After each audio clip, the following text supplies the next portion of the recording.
Wade Mercer snatched the microphone right out of the auctioneer's hand. Nobody stopped him. Nobody tried. Because in Culver County, Wade Mercer didn't ask for things.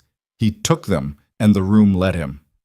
40 head of broke-down oxen, he announced, turning to face the crowd with that slow, satisfied smile of a man who already knew how every story ended.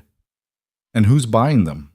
He pointed straight at Mara Ellsworth, 23 years old, standing alone in the back corner in her dead grandfather's coat, 3 sizes too big. This little girl right here spent every dollar she had. He let the laughter build before he finished. Honey, your granddaddy was senile, and so are you. The room erupted. Mara didn't flinch. She signed the bill of sale with a hand that didn't shake.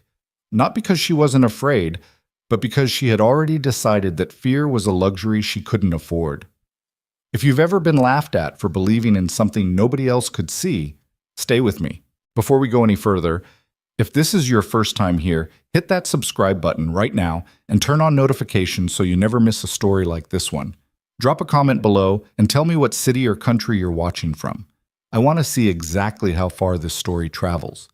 And if something in these first few minutes already got under your skin, tap that like button. It helps more than you know. Now, let's go back to the beginning. The morning Thomas Ellsworth was buried, the temperature in Culver County dropped 11 degrees before noon. Nobody commented on it. Mountain weather did what it wanted, and the people who'd lived in the shadow of Greer's Ridge long enough had stopped trying to read meaning into cold snaps and sudden fogs. But Mara noticed. She stood at the graveside in that oversized coat. Her grandfather's coat, the one that still smelled faintly of wood smoke and something she couldn't name, something old and animal and good. And she felt the cold move through the wool like it was trying to reach her directly. Like the mountain itself was pressing a hand against her chest and saying, "Pay attention." Thomas Ellsworth had farmed that ridge for 51 years. He'd outlasted 2 wives, 1 barn fire, and a bank foreclosure that would have finished most men. He hadn't finished. He'd bent, reorganized his debts with a stubbornness that bordered on irrational, and kept going. The farm had never been prosperous, not in any way a county assessor would measure, but it had been alive, and Thomas had treated that aliveness as the only currency that mattered. When he died, he left Mara the land, the debt, and 6 handwritten journals with water-stained covers and ink so faded in places it looked like the words were trying to disappear. He left her nothing else. No cash, no livestock, no functioning equipment. The last tractor had been sold 3 years earlier to cover a property tax bill, and the barn held nothing but rusted tools, a broken harness, and approximately 40 years of decisions that hadn't quite worked out. Mara had driven up from Asheville the day she got the call. She'd been working as a line cook at a restaurant that paid slightly better than nothing, sharing an apartment with 2 other women, and telling herself she'd figure out the bigger questions later.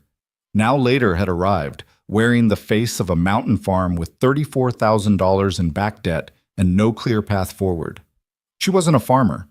She'd grown up visiting the ridge for summers, helping her grandfather with tasks she'd understood only partially, holding things, handing him tools, walking fence lines while he talked more to the trees than to her. She knew the land the way you know a language you studied as a child and never practiced. Certain rhythms, certain textures, but the vocabulary mostly gone. What she had was the coat and the journals and stubbornness, and she wasn't yet sure which of those 3 things was most dangerous. The first journal was almost entirely weather records. The second was a combination of soil observations and what appeared to be philosophical arguments with himself. The third was where it started getting strange. Thomas had written about water, specifically about the way water moved beneath the surface of Greer's Ridge, not in the way a geologist would write about it, with proper terminology and measured data, but in the way a man who had watched the same piece of land for half a century writes about it, with the particular authority of someone who has made every possible mistake and survived them all. The spring didn't disappear, he'd written, in handwriting that had grown shakier over the years, but no less precise. It went underground. The compaction did it, years of heavy equipment, cattle that weren't moved often enough, the drought of '89 that cracked the surface and let the hardpan set like concrete. The water is still there. I can feel it when I walk the hollow. The ground sounds different. It has a kind of hollow to it, like a drum with something inside. Mara read that 3 times sitting on the porch in the dark, her breath making small clouds. The next page had a single line, written and underlined twice. Choose the heaviest ones with the slowest feet. Put them back on the hill. She didn't understand it yet, but she wrote it in the small notebook she'd started carrying because her grandfather had been a man who didn't waste words, and if he'd underlined something twice, it mattered. It was her great-aunt Ruth who first mentioned the auction. Ruth Ellsworth was 81 years old and lived in a house so full of accumulated objects that navigating it required actual attention. She and Mara sat at her kitchen table the week after the funeral, drinking coffee from mismatched cups, and Ruth said without preamble, "Grantham's selling off those work oxen. The whole herd. Nobody wants them." "Where are they from?" "Old picket operation up past the gap. Calvin Pickett died. His son doesn't want the farm. The boy's been trying to sell the whole place, but nobody's buying, so he's auctioning the animals separate." Ruth set her cup down. 40 head. Old animals, most of them. Some have been working for 15 years. Calvin kept good records, but nobody cares. They want the new Massey Ferguson they're putting up after, and those oxen are just in the way. Mara asked, carefully, "How much?" Ruth looked at her over the rim of her cup. "Cheap. But that's not really the question, is it?" Mara didn't answer. She was thinking about her grandfather's words, the heaviest ones with the slowest feet. She had $8,400 in a savings account. It was everything she had. She'd been saving it for 3 years with the vague idea that someday it would become a down payment on something, though she'd never been clear on what that something was. She drove to the auction on a Tuesday morning in early October, 3 weeks after the funeral. She told herself she was just going to look.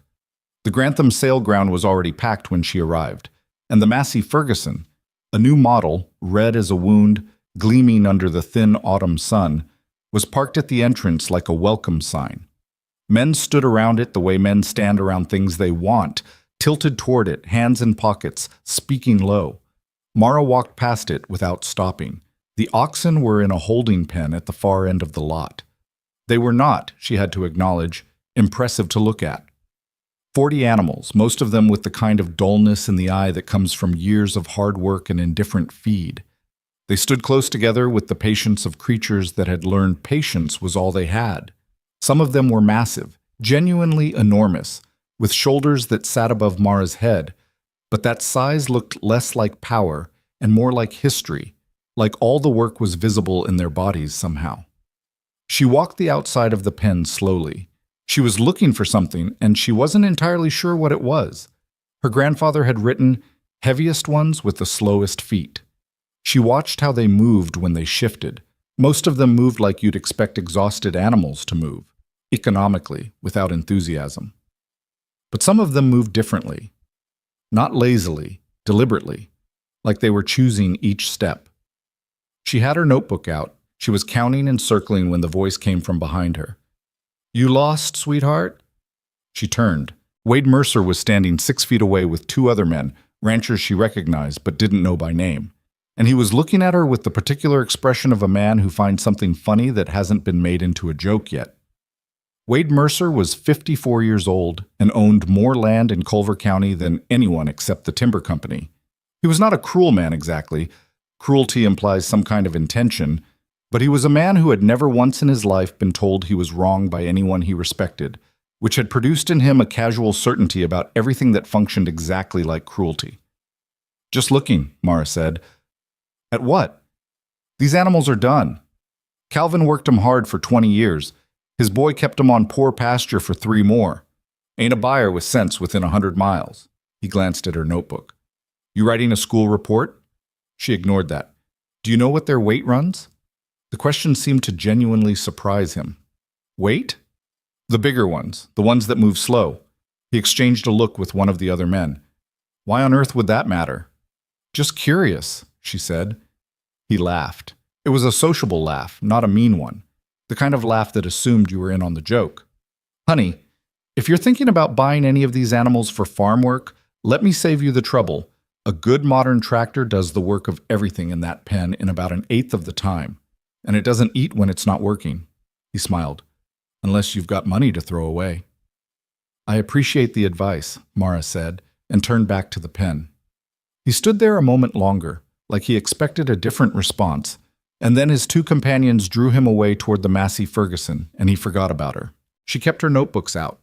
She kept counting. By the time the auction started, she had marked 15 animals. She didn't have a strategy exactly. She had a feeling, which was worse, because feelings are harder to argue with and also harder to defend. She stood near the back of the crowd and listened to the auctioneer move through the lots, and she felt the savings account in her mind like a physical weight, like she was holding it in both hands. The first lot of oxen went for less than she expected. People were bidding because they thought they might find use for one or two, or because the price was low enough that walking away felt like waste. But the enthusiasm was thin. The real crowd wanted the tractor. When the larger animals came up, the ones she'd marked, the bidding was even thinner. These were older, heavier, slower. One man bid on 3 of them for slaughter price and then stopped. Nobody else entered. Mara raised her number. The auctioneer looked at her with mild surprise. She bid again. The slaughter buyer shrugged and dropped out. She bought that lot for $410. She did it 11 more times. When the last lot was gavelled and she walked to the registration table to sign, her hands were steady, and her stomach was doing something that wasn't quite nausea and wasn't quite excitement, but existed somewhere between the two like weather before a storm. The total came to $7,840. She had 41 oxen. She'd bought 1 extra by accident, misreading her own notes in the moment, and $560 left in her account, and no feed, and a barn that needed work, and 37 miles between her and Greer's Ridge. She was standing at the table organizing her paperwork when she heard the microphone feedback. She turned. Wade Mercer had taken the auctioneer's microphone, not grabbed it exactly, just placed his hand on it in a way that made the auctioneer step back. Because that's how it worked with men like Wade. Things moved aside before he had to ask. And he was facing the crowd, and he was pointing at her. She remembered this later in pieces. Not the whole thing at once. She remembered the laugh that came from somewhere to her left. She remembered one of the women from the county extension office looking away, not laughing, but not intervening either. She remembered the word senile because it was the word that went deepest, not because it hurt her, but because he'd said it about her grandfather, and Thomas Ellsworth had been the most precise man she'd ever known. And calling him senile was not an insult to her. It was an insult to 51 years of careful attention to a piece of land. And that was a different category of wrong entirely. She remembered that she signed the bill of sale while he was still talking. Her hand didn't shake. She remembered walking out past the Massey Ferguson without looking at it. What came after was harder than the auction. Mara drove back to the ridge that afternoon and sat on the porch steps in the cold and looked at the barn and the fields and the winter coming in over the top of the mountain, and she did something she almost never allowed herself to do. She did the math honestly. The debt was real. The feed costs were real. The fact that she had not slept more than 5 consecutive hours in 3 weeks was real. The fact that she didn't entirely know what she was doing was very, very real. She opened the 3rd journal to the page she'd bookmarked. Choose the heaviest ones with the slowest feet. Put them back on the hill. Okay, Pop, she said, to no one. Okay. The oxen arrived at the ridge the following Thursday in a borrowed trailer that took 3 trips. Moving them up the mountain road was slow. They came off the trailer uncertain, blinking in the thin light, placing their enormous feet with the caution of animals that have learned not to trust new ground.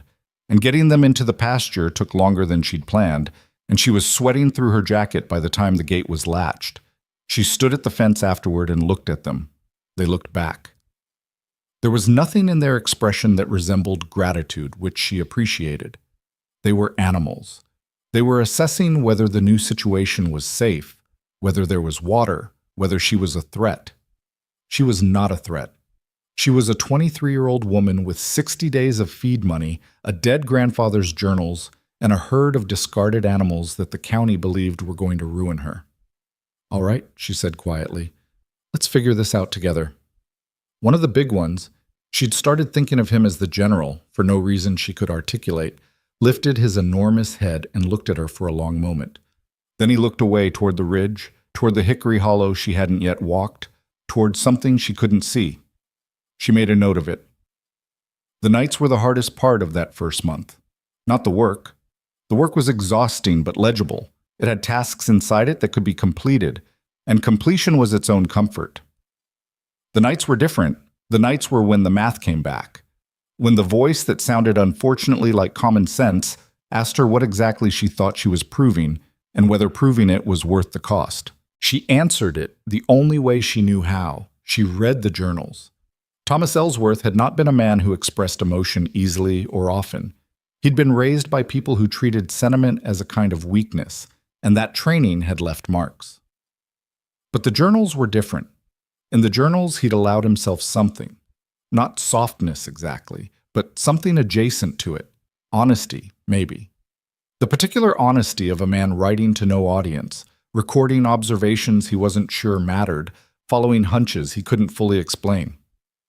He'd written about the hollow on the northwest side of the ridge, the one surrounded by hickory trees that were older than the county records.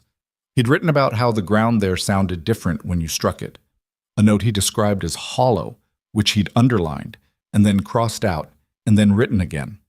He'd written about water tables and compaction and the old ways of reading a landscape that the county extension agents had stopped teaching sometime in the 1970s, and he'd written, in the 5th journal, something that Mara read 3 times before she understood it. The oxen always knew before I did. They'd stop in the hollow and not move. I used to get frustrated and push them on. It took me 20 years to understand they weren't being stubborn. They were listening. She closed the journal. She sat with that for a while. The next morning, she stopped trying to direct the herd and started watching where they went on their own. It took 4 days before the pattern became undeniable. Every single morning, by midday, the animals drifted to the same place, the northwest hollow, the hickory stand, the place her grandfather had written about. They didn't run there. They walked there slowly, with that deliberate choosing quality she'd noticed at the auction, and they stood there in the afternoon, and they were quieter there than anywhere else on the ridge. Mara stood at the edge of the hollow on the 5th day and looked at the ground. Then she knelt down and pressed her palm flat against the earth, the way her grandfather had described doing, the way that felt foolish until it didn't.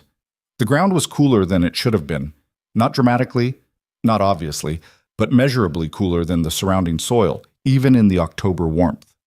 She pressed harder, and it was probably her imagination, but she thought she felt something. Not movement exactly, but the potential of movement, the particular density of ground that has water running beneath it, deeper than the roots could reach. She stood up.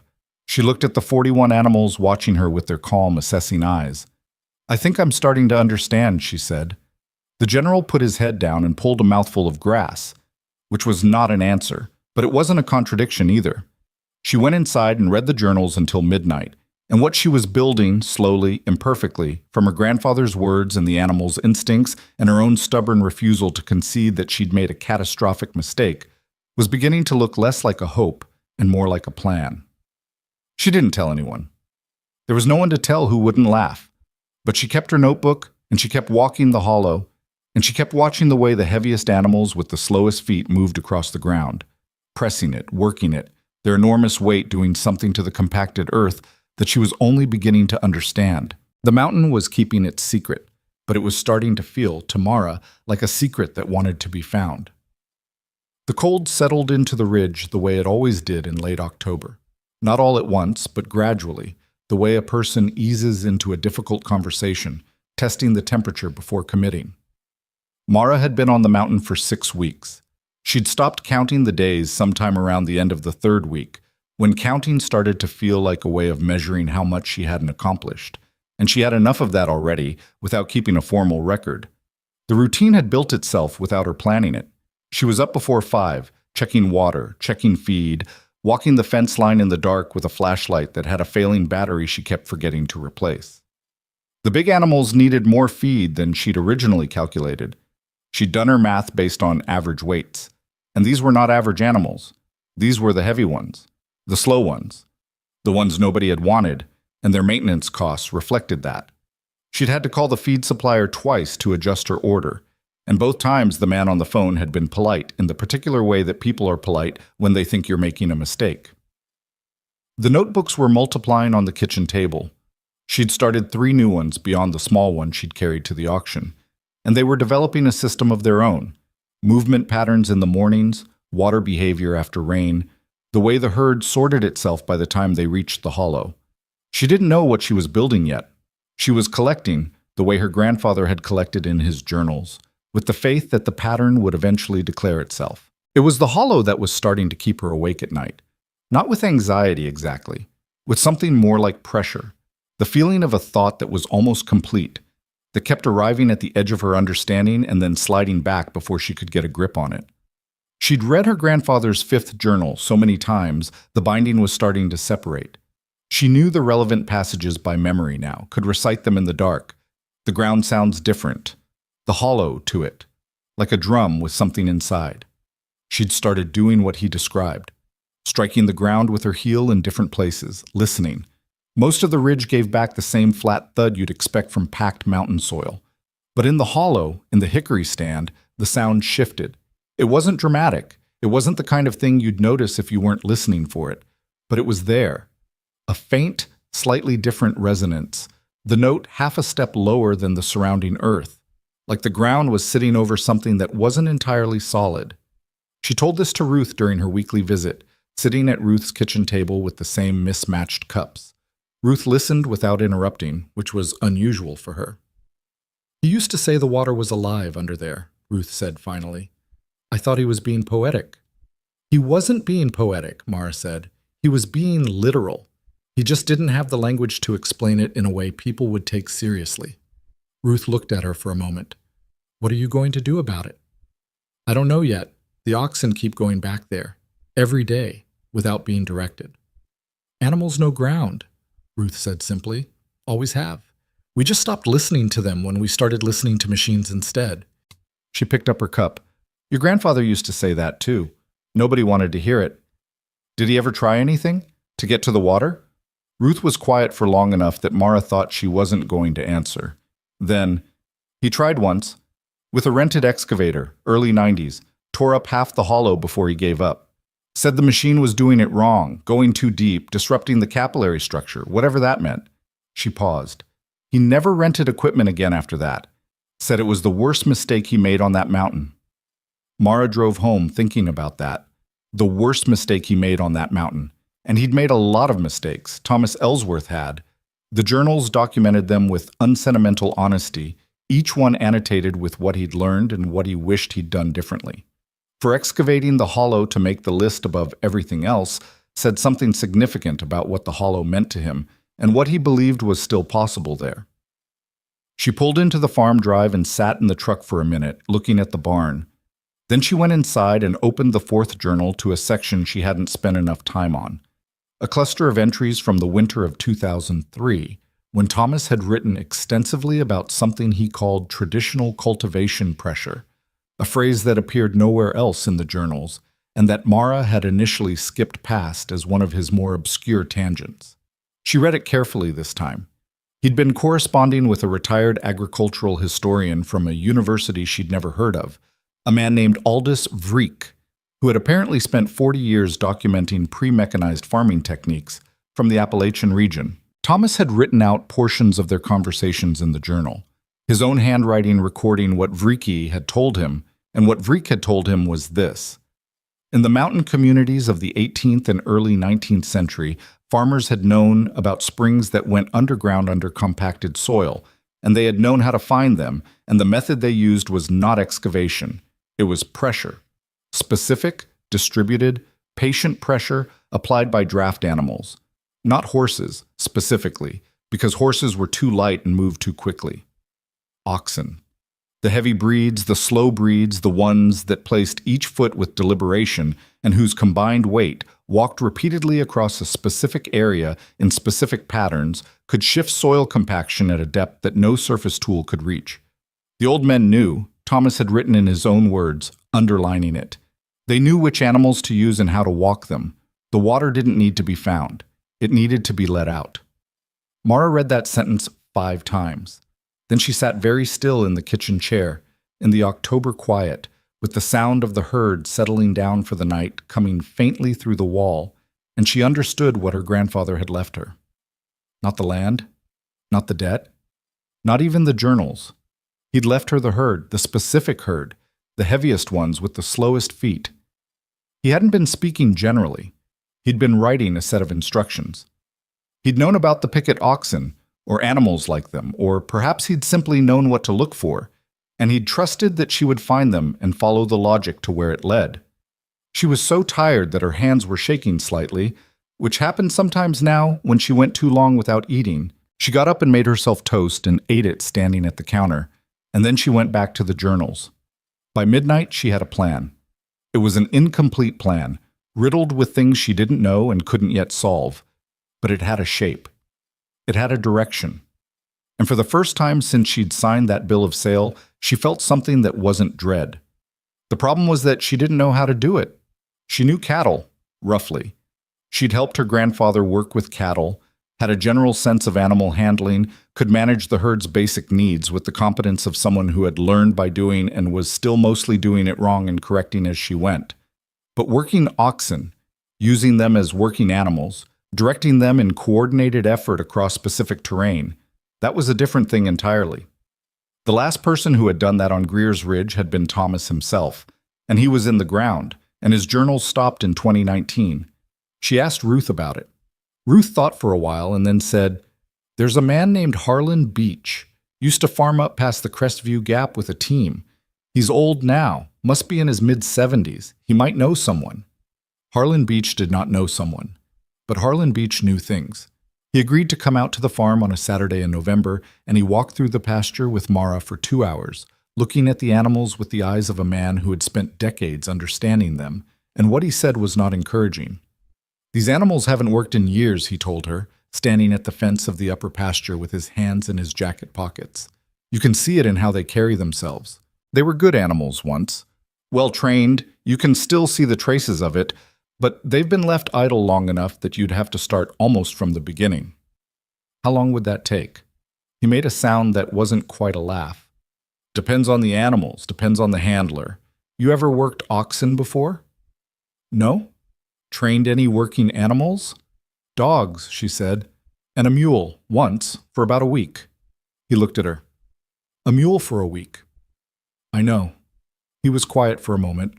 He was watching the general, who had come to the near fence and was standing there with his enormous head over the top rail, regarding Harlan with the same calm assessment he brought to everything. Harlan reached out and put his hand on the animal's nose, slowly, with the confidence of long experience, and the general didn't move. "This one's been well handled," Harlan said. "Somebody put serious time into him." "Calvin Pickett," Mara said, "the man I bought them from. His father worked them for years. The son didn't know what he had." "Most people don't." Harlan withdrew his hand and looked back at Mara. "What exactly are you trying to do with them? You said something about the Northwest Hollow." She told him. All of it. The journals, the hollow, the compaction theory, what Thomas had believed about the water beneath the surface. She expected skepticism. Harlan was a practical man, a man of tangible things, and what she was describing was, she was aware of how it sounded, something between agricultural theory and faith. He listened without interrupting. When she finished, he pulled at the collar of his jacket and looked out toward the hickory stand, visible from where they stood as a dark smudge against the ridge. "Your grandfather mentioned Aldous Vreek in those journals?" he asked. She stared at him. "You know about Vreekie?" "Heard of him. Some of the old-timers used to talk about this idea. Pressure cultivation, they called it, or something like it. The language changed depending on who was talking. The concept was always the same. Heavy draft animals, patient walking, shallow pattern work." He paused. "I always thought it was more legend than practice, but your grandfather believed it." "He tried it with the excavator and failed," Mara said. "He wrote that the machine went too deep, disrupted something."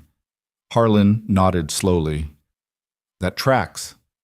The theory is that you're not trying to break through the hard pan.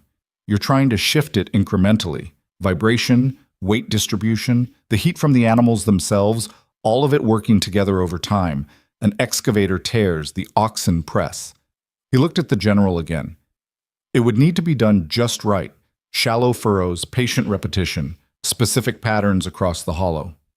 "Can you teach me to work them?" He looked at her for a long time, long enough that she felt the cold coming down off the ridge and wished she'd worn a heavier jacket. I'm 73 years old, he said. My knees are bad and my back is worse, and I haven't worked a full ox team in 11 years.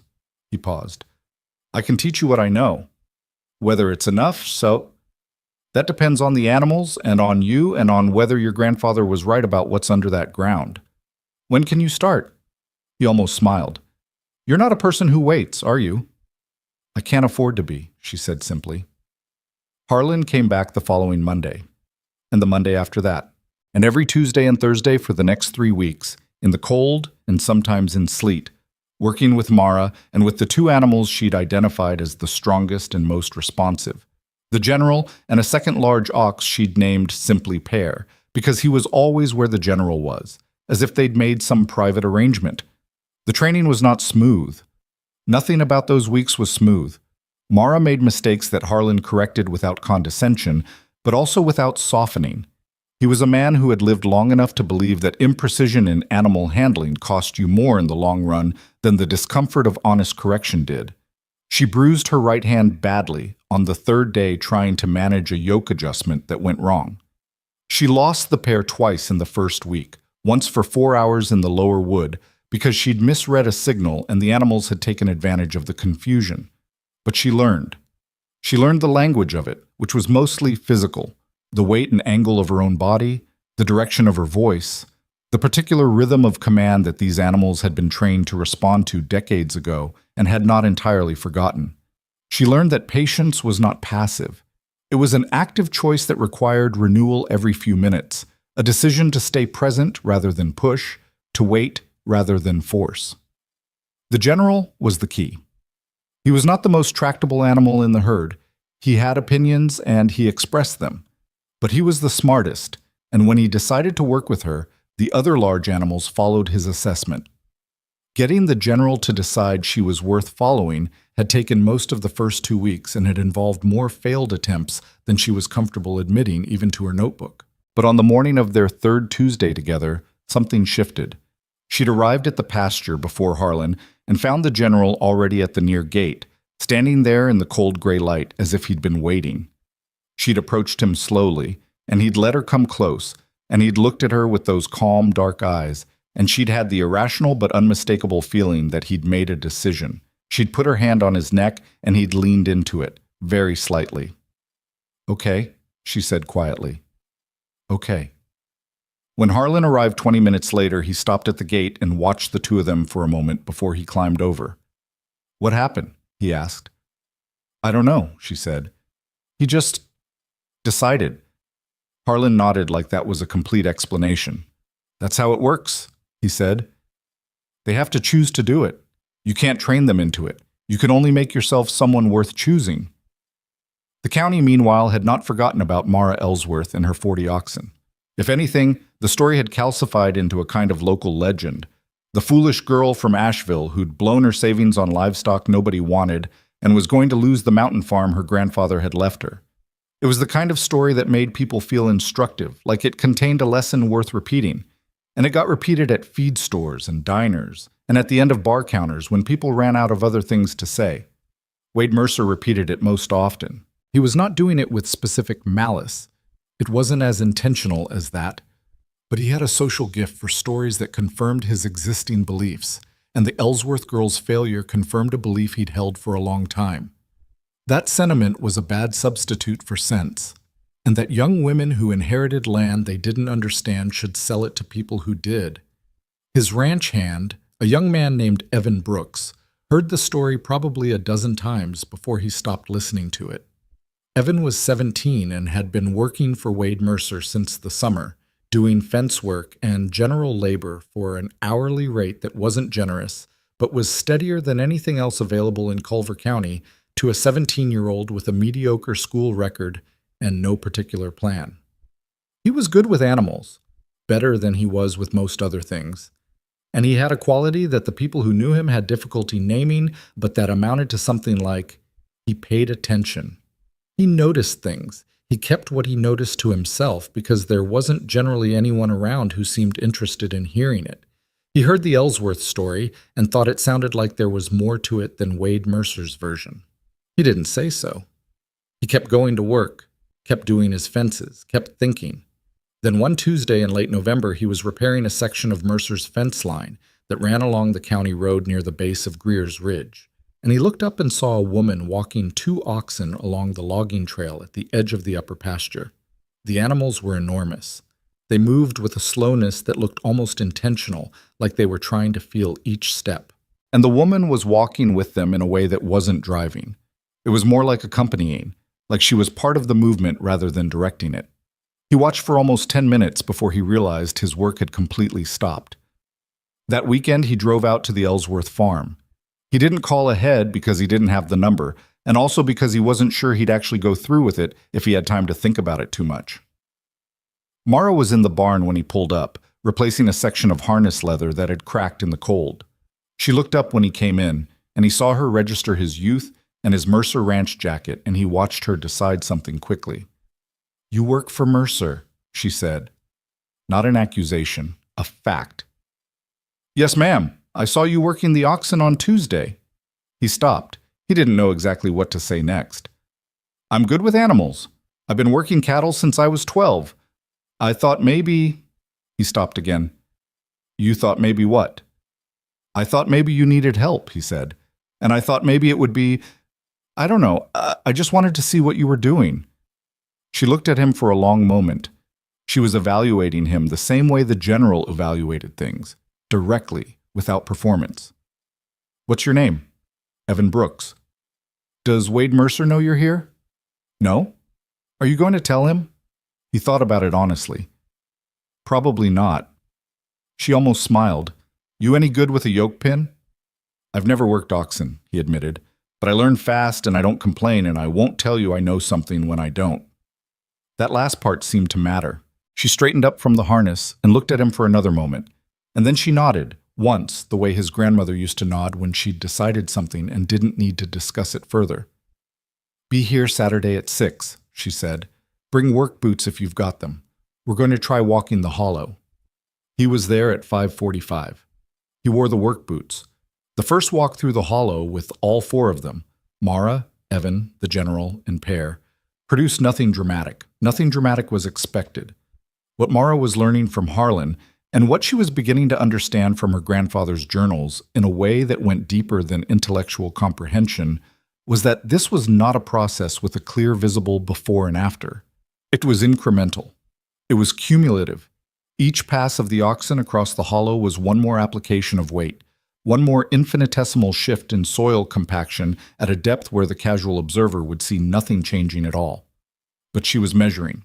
She'd started taking soil temperature readings in the hollow and in the surrounding pasture, using a probe thermometer she'd ordered online.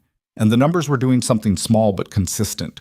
The hollow was running cooler than the surrounding earth by a margin that had been growing slowly since the animals started spending time there. Not dramatically. 2 degrees, then 3, then back to 2. But the pattern held. She showed Evan the data on a Saturday morning in December, sitting in the kitchen with the journals spread around them and the thermometer readings laid out in her notebook. "What does it mean?" he asked. "It means the ground is changing," she said. "The water is close. Closer than it was." She pressed her finger against the notebook page. "My grandfather thought the spring sealed itself under the hardpan during the 1989 drought. 40 years of compaction on top of that. But it's still there. The water doesn't disappear. It just stops having a way out." "And the oxen are making a way?" "Not cutting through, shifting. There's a difference." She looked for the words. "Think about a cork in a bottle. You don't have to break the cork. You just have to change the pressure differential enough that it moves." Evan was quiet, looking at the numbers. He wasn't a person who nodded along to things he didn't understand, which Mara had already identified as one of his better qualities. "How long?" he asked. "I don't know," she said. That's the honest answer. I don't know. She closed the notebook. Maybe it doesn't work at all. Maybe my grandfather was wrong, or I'm interpreting the journals wrong, or the compaction is too deep and the weight isn't sufficient. She said this evenly, without drama, because she'd already had this conversation with herself many times, and she was past the stage where saying it out loud frightened her. Maybe I lose the farm in the spring and the whole thing was a mistake. Evan looked at her. Do you think it was a mistake? She considered the question seriously. Outside, she could hear the herd moving, the slow percussion of 41 pairs of large feet on cold ground, the occasional low sound that the animals made not in distress but simply as a kind of presence, an announcement of themselves. "No," she said. "I think my grandfather was right. I think the water is there. I think those animals are the right animals, and I think the hollow is the right place." She paused. "I might not be the right person, but I'm the one who's here." Evan nodded at that. Slowly, like he was putting it somewhere he could keep it. The drought notice from the county arrived the following week. It was formal, bureaucratic, printed on county letterhead, the kind of document that strips the urgency out of urgent things by burying them in procedural language. But the content was clear. Culver County was entering its second consecutive dry year. Water table readings across the valley were declining, and farmers were being advised to plan for restricted irrigation allocation in the coming growing season. Mara read it twice and set it on the kitchen table next to the journals. The drought had been coming on slowly enough that it was easy to not see it if you weren't paying attention. The creek running lower than usual, the pastures drying faster, the ground in the lower fields going hard before November had even ended. She'd seen it, registered it, added it to the list of things bearing down on her from all sides. What she didn't fully understand yet was that the drought was about to change everything. Not just for her, but for every farm in the valley, and for the people who had laughed at her, and for Wade Mercer's certainty, and for the county's comfortable assumptions about which land was valuable and which was done. She folded the drought notice and put it in the back of the third journal, where Thomas had tucked other things that mattered. A seed catalog from 1987, a letter from a bank she'd never heard of, a photograph she didn't recognize of two men standing in front of a stone trough filled with bright running water. She looked at the photograph for a long time. The trough in the picture was at the base of a ridge that looked in the grainy black and white very much like the northwest face of Greer's Ridge. The men in the photograph were laughing at something outside the frame. On the back, in her grandfather's handwriting, it was there the whole time. "We just had to ask right." She put the photograph back. She put on her jacket and went out to walk the hollow one more time before dark, the ground cold and firm beneath her boots, the hickory trees bare against the winter sky, and somewhere beneath her feet, deeper than she could measure, but closer than it had been yesterday, something that had been sealed away for 40 years was beginning, very slowly, to move. The antique plow took 3 weeks to find and another week to determine if it was salvageable. Mara had started looking for it in December, working backward from her grandfather's journals, which referenced a specific style of walking plow, a single-bottom, fixed moldboard design that the old Appalachian farmers had used for shallow cultivation work before steel disc plows replaced them entirely. Thomas had called it a soil tender in his notes, which wasn't a proper agricultural term, but described what he meant precisely enough. An implement that moved the surface without destroying what was beneath it. She'd asked Harlan first. He'd thought about it with the particular slowness of a man who had a lot of information stored in a disorganized interior library and needed time to retrieve the right file. "Orville Steck," he'd said finally, "out on the Reedsville Road. He collected old implements, had a barn full of them. He's been gone 10 years, but his daughter kept the property. Might be worth a call." The daughter, a woman named Patrice, who lived in Charlotte and managed the property remotely and with evident reluctance, had been willing to let Mara look through the barn for a flat fee of $200, payable upfront regardless of whether she found anything. Mara had agreed without negotiating, which she couldn't afford to do but did anyway because $200 was less than the cost of another week of indecision. The barn had been extraordinary and heartbreaking in equal measure. Patrice's father had spent decades pulling implements out of fields and fence rows and estate sales across 4 counties, and the barn held the accumulated evidence of that. Plows and cultivators, and harrows in various states of decay, some of them so far gone that they were recognizable only by shape, others that had been stored carefully and retained their basic structure under layers of surface rust. Mara had walked through it with a flashlight for an hour and a half, moving carefully between the rows, touching things to test their integrity, before she found it in the back corner under a canvas tarp that had mostly rotted through. The plow was old, older than most of what surrounded it. Single bottom, fixed moldboard, wooden beam that had dried and cracked in two places but had not split entirely. The metal share was heavily corroded but structurally intact. The handles were solid. Someone had painted it red at some point, probably in the 40s, and the paint had flaked to almost nothing, leaving a skin of rust underneath that was mostly cosmetic. She stood in front of it for a long time. Then she paid Patrice her $200 and asked to borrow a truck with a trailer hitch. Getting the plow functional took the better part of 3 weeks, and the help of a man named Dix, who ran a small machine shop out of a converted garage 12 miles from the farm, and who agreed to work on it for material costs only after Mara explained what she was trying to do. Dix was in his 60s, largely silent, and had the hands of someone who had spent 40 years solving problems that other people had given up on.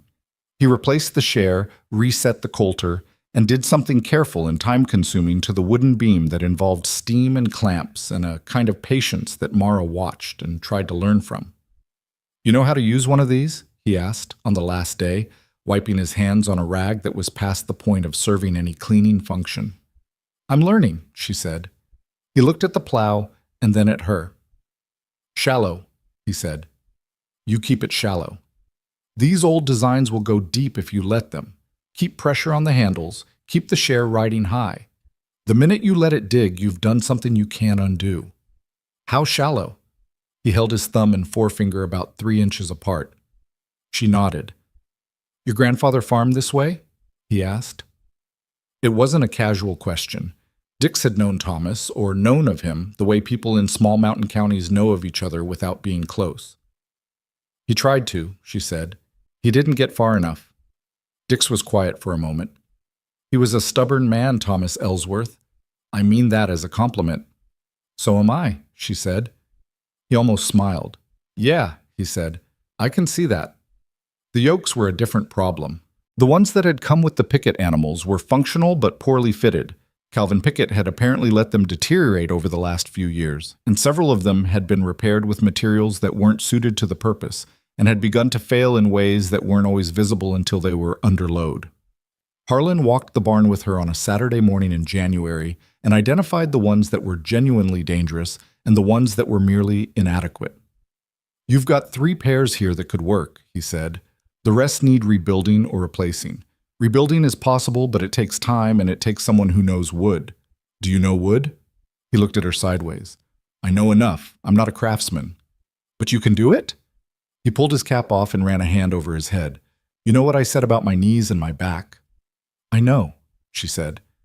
"And I know I'm asking you to do things that are hard for you, and I don't take that lightly. But I don't have anyone else, and I don't have money to hire it out, and if there's anyone in this county who understands what these yokes need to do, it's you." It was a lot to say. She'd said it plainly without dressing it up, because Harlan was a man who responded to plainness. He put his cap back on. "I'll need oak," he said. "Good dry oak, not the green stuff from the mill." "I'll find it." She found it through Ruth, who knew a man who had a stack of seasoned lumber behind his house that had been sitting there for 8 years waiting for a project that hadn't materialized. The man sold it to Mara for $40 and threw in help loading it, which saved her a different kind of problem. Harlan worked on the yokes in the barn on Tuesday and Thursday afternoons, and Mara worked beside him, handing him things and learning the joinery as he went. And they didn't talk much, but the silence between them had changed in quality from the early days. It was comfortable now, the silence of people who had established a shared understanding of what they were doing without needing to name it. Evan came on weekends and worked on everything else. He was good with his hands in a different way than Harlan, less precise, more instinctive, the kind of good that comes from years of solving practical problems with whatever was available. He'd fixed a section of the upper fence that had been failing since October, had rebuilt the water trough in the north pasture, and had developed a relationship with Pear that Mara watched with something between amusement and relief. The big animal had been resistant to her handling in a way that wasn't aggressive but was consistent, a low-grade unwillingness, a preference for his own judgment over hers. And Evan had simply spent time with him, unhurried time, not trying to work him or manage him, and somewhere in that unhurried time, something had resolved itself. "How'd you do that?" Mara asked on a Saturday morning in late January, watching Pear follow Evan across the pasture like a large, deliberate shadow. Evan shrugged. "I just sat with him for a while. Didn't try to do anything. Brought him something to eat, stayed nearby. He paused. My grandfather used to say animals don't trust people who are always trying to get something from them. They need to know you can just be there without wanting anything. Mara thought about that. She thought about all the things she'd been wanting from everything and everyone since October. From the journals, from the animals, from the mountain, from the hollow. She wondered if the hollow could feel the wanting, the way Pear apparently could, and whether that was part of why it had stayed sealed. She didn't say this to Evan. It sounded too much like the kind of thing that couldn't survive being said out loud. The training with the plow began in the last week of January, not in the hollow. Not yet. Mara started in the lower east pasture, a flat section that hadn't been cultivated in years, and that had no particular significance and could absorb her mistakes without consequence. She worked the general and Pear together, with the rebuilt yoke and the restored plow, and the first morning was a series of corrections. The plow going too deep, then too shallow, then pulling left because of a soil variation she hadn't anticipated, the animals misreading her signals twice and stopping completely on the third pass. Harlan stood at the pasture edge with his arms folded and watched. He called corrections in a voice that carried without being loud. Handles up, you're letting the share drag. Too wide on the turn, you'll lose them if you turn too wide. Slow down, you're walking faster than they want to go. That last one stopped her. She straightened up and looked at him. What? You're setting the pace, he said. You shouldn't be. Let them set it. Your job is direction, not speed. She stood there in the January cold with the reins loose in her hands and thought about that. Then she deliberately slowed her own walking to match what the animals were naturally doing, which was slower than she'd been moving, considerably slower, the heavy, deliberate pace she'd first noticed at the auction and had been unconsciously fighting against ever since. The difference was immediate. The plow steadied. The furrow that emerged behind them was straighter than anything she'd managed that morning. The general's ears, which had been swiveling with the particular attentiveness of an animal working too hard to compensate for an uncertain handler, relaxed. There, Harlan said from the fence. Just that. She walked 3 more passes before stopping. The cold had gotten into her hands through her gloves, and her right shoulder was aching from the handle pressure, but the last 3 passes had been clean. Not perfect. Nothing about any of this was perfect, but clean enough. Purposeful enough. She looked back at the row of shallow furrows behind her. 3 inches deep, maybe less in places. Just enough to turn the surface, to open the soil without breaking what was beneath it. Is it enough? She called to Harlan. He came off the fence and walked the length of the last furrow, looking at it. He crouched down, slowly, with the careful movement of a man who had learned to respect his own joints, and pressed his fingers into the turned soil. Keep practicing, he said. Another week on this ground before you go up to the hollow. Another week felt impossible. The feed costs were accelerating with the cold. The second payment on the farm debt was coming due in March, and she'd had to take on a small amount of additional debt to cover the plow restoration and the lumber, which she hadn't originally planned for and which had shaken her budget in ways she was still recalculating. The pressure of all of it was constant, not the panicking kind of pressure, not anymore, but the chronic kind, the kind you carry the way you carry a bad tooth, always present, occasionally spiking into something acute. But she took Harlan's week. She didn't have the right to hurry this. Evan worked with her every day that week after his Mercer shift ended. He never mentioned whether Wade Mercer had noticed his absence on weekends, and Mara didn't ask. She suspected Mercer had noticed and had made a comment, and she suspected Evan had said something non-committal and then continued doing what he'd decided to do, because that was consistent with who he was, and it was one of the things she'd come to rely on about him. His ability to make a decision and then simply live inside it without constant renegotiation. On the last Friday of the week, after their final practice session on the east pasture, Evan stood at the fence and looked up toward the hickory stand. You think it'll work? He asked. I think it might, Mara said. That's different from thinking it will. What's the difference? She leaned on the fence beside him. Her hands were cold, and her boots were wet through from a section of ground that had been softer than it looked. Might means I've done what I can, and I don't know the rest yet. Will means I'm expecting something. My grandfather didn't expect things. He positioned himself to receive them. She paused, feeling the inadequacy of that. I'm not sure I'm explaining that right. No, I think that's right, Evan said. He was quiet for a moment. When do we go up? Monday, she said. First thing. The Sunday night before, she couldn't sleep. She lay in the dark in Thomas's bedroom. She'd been sleeping there since the second month, because the bed was the only one in the house that didn't have a broken slat, and also because there was something steadying about it, about sleeping in the room where he'd slept for 50 years, as if some portion of his patience had settled into the walls. And she went through the process in her mind. She went through it step by step, the way Harlan had taught her. Approach, alignment, first pass, angle of entry, depth pressure, handle height, turn radius, second pass. The particular quality of attention required to keep the share at the right depth while also managing the direction and the animals and the terrain, which in the hollow was uneven in ways the East pasture wasn't. She went through it until it became less like planning and more like prayer, which she recognized and didn't name. At 4:30 in the morning, she got up and made coffee and sat at the kitchen table with the journals. She didn't read anything specific. She just sat with them, the way you sit with something that has meant a great deal to you, holding the presence of it rather than the content. She opened the 5th journal to the photograph. The 2 men at the stone trough, laughing at something outside the frame, the water visible even in the black and white, bright and quick over the stone edge. It was there the whole time. We just had to ask right. She was ready. Monday arrived with cloud cover and temperatures just above freezing and a wind off the ridge that cut sideways and didn't apologize for it.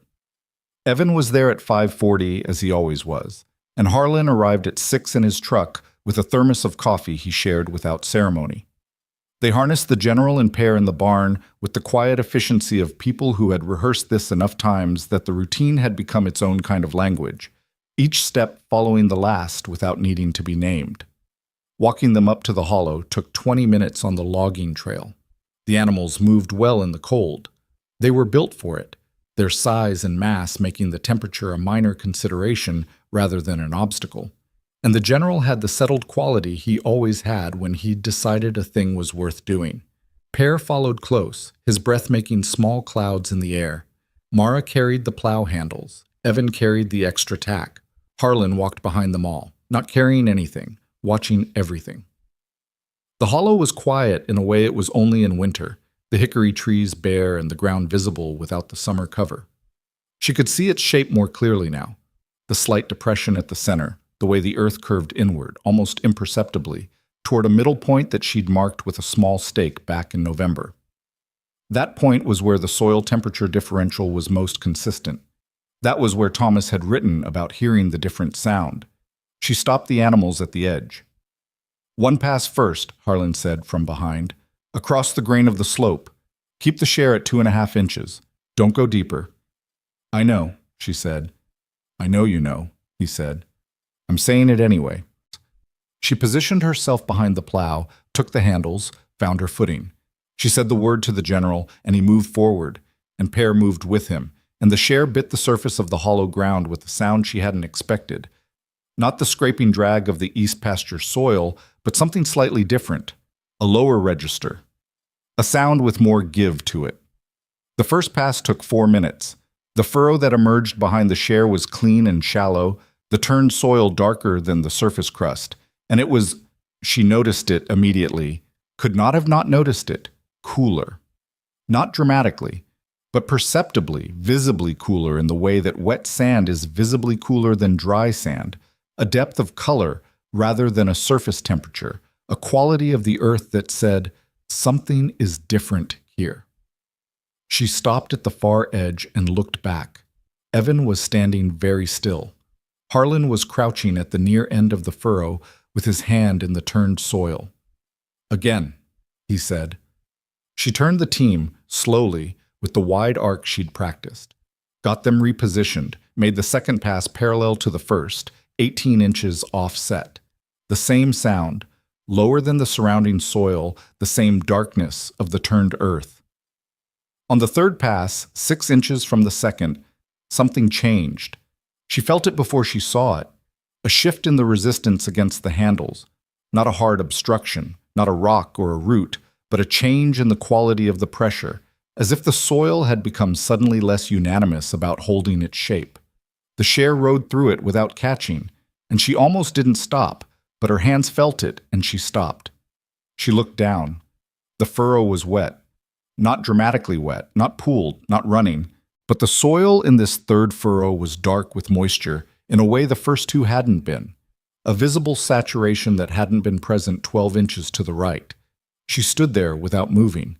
Behind her, she heard Evan's sharp intake of breath. "Don't stop," Harlan said, his voice very even. "Make the fourth pass." She made the fourth pass. Parallel, 18 inches further. The soil was wet from the first inch. The share moved through it with a different feeling entirely. Not lighter, but more yielding, as if the earth here was close to a state change, the way ice is close to water. The fifth pass. She was at the center stake now, the point she'd marked in November, the point of maximum differential. She positioned the share, said the word, felt the general move. The share entered the ground. For 3 feet, nothing. The same wet soil, the same dark-turned earth. And then the share hit something. Not a hard stop, not a rock, but a layer that felt different from anything above it. A stratum that gave under pressure in a specific way, compacted and dense, and she could feel it through the handles, through her hands and forearms, and into her shoulders. Hollow. Not empty, but hollow. Like pressing on a wall that has something behind it. She kept moving. The general kept walking. And at the 9-foot mark of that fifth pass, the hollow ground did something that none of them had predicted would happen this quickly, in this moment, on this particular cold February morning. A thin line of water appeared at the bottom of the furrow. Not a rush, not a surge. A line, barely wider than a pencil, following the trough of the furrow toward the downhill end of the hollow. Crystal clear, unhurried, moving with the quiet certainty of something that had been waiting for an extremely long time and had finally found the opening it needed. Mara stopped walking. She stood at the plow handles with her back to the furrow, facing the ridge, and she did not turn around for almost a full minute. She didn't know why. She felt something very large moving through her, and she needed a moment before she faced what had caused it. When she turned, the line of water had widened to the width of her hand. It was moving downhill, following the grade of the hollow toward the lower end where the old stone trough sat dry and moss-covered and cracked from decades of sitting empty. Evan was on his knees at the near end of the furrow. He'd put his hand in the water and was looking at it running over his fingers with an expression she'd never seen on him before. Not quite disbelief, not quite awe. Something that existed before either of those things resolved into words. Harlan was standing with his hands at his sides, looking at the moving water. And he was not a man who showed things easily or often, but his face in that moment was entirely open, entirely present, stripped of everything except the particular recognition of a person who has seen something confirmed that he had believed, but had not been certain of. He looked up and found Mara's eyes. "Your grandfather was right," he said. She nodded. She didn't trust her voice quite yet. The water reached the stone trough in 11 minutes. It came in quietly. No announcement, just the thin, bright sound of water finding the old basin, and the first sound it made against the dry stone was so small that you could have missed it if you weren't listening, but all three of them were listening, and none of them missed it. Mara walked to the trough and stood over it and watched the water level rise. It was slow. It would be slow for a while, she understood. The opening was still new, and the compaction around it still substantial, and the spring would need time to establish its flow fully. But it was rising. Steady, clear, and cold. She put her hand in it. The cold went all the way up her arm. That particular cold of mountain water, the kind that has been underground long enough to carry the temperature of deep earth, the kind you only feel in certain places and that you remember for years after. "How deep do you think it is?" Evan asked, standing behind her. "Deep enough," she said. "It's been there a long time." She stood up. She looked at the general, standing at the edge of the hollow where she'd left him, monumentally patient, his breath making slow clouds. He was looking at the trough with something she wouldn't call recognition because she was trying to be careful about attributing too much to animals, but which was not nothing. "You knew," she said to him.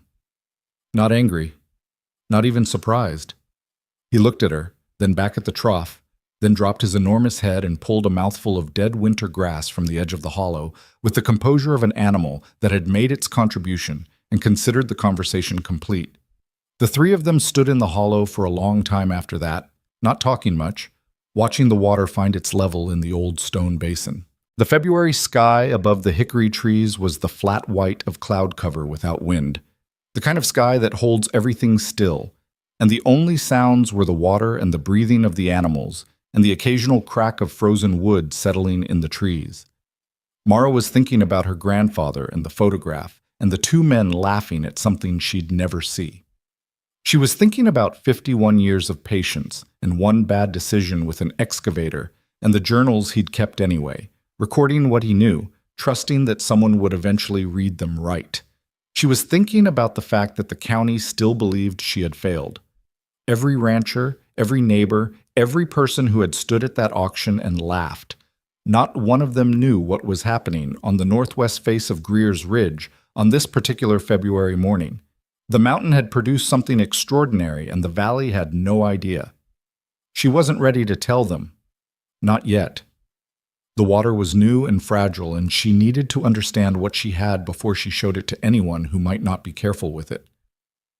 "Nobody says anything," she said, to Harlan and Evan both. Evan looked up. "Nobody?" "Not yet. I need to measure it for a few weeks. Make sure the flow is stable. Make sure the bank doesn't seal back up." She looked at both of them. "This didn't happen yet. As far as anyone outside this hollow knows, nothing has changed." Harlan looked at her steadily. "You understand that if this holds," he said carefully, "this is going to be the most significant thing to happen on this mountain in 50 years. "I know," she said. "That's why I need to be sure first." He nodded. That was the end of the discussion.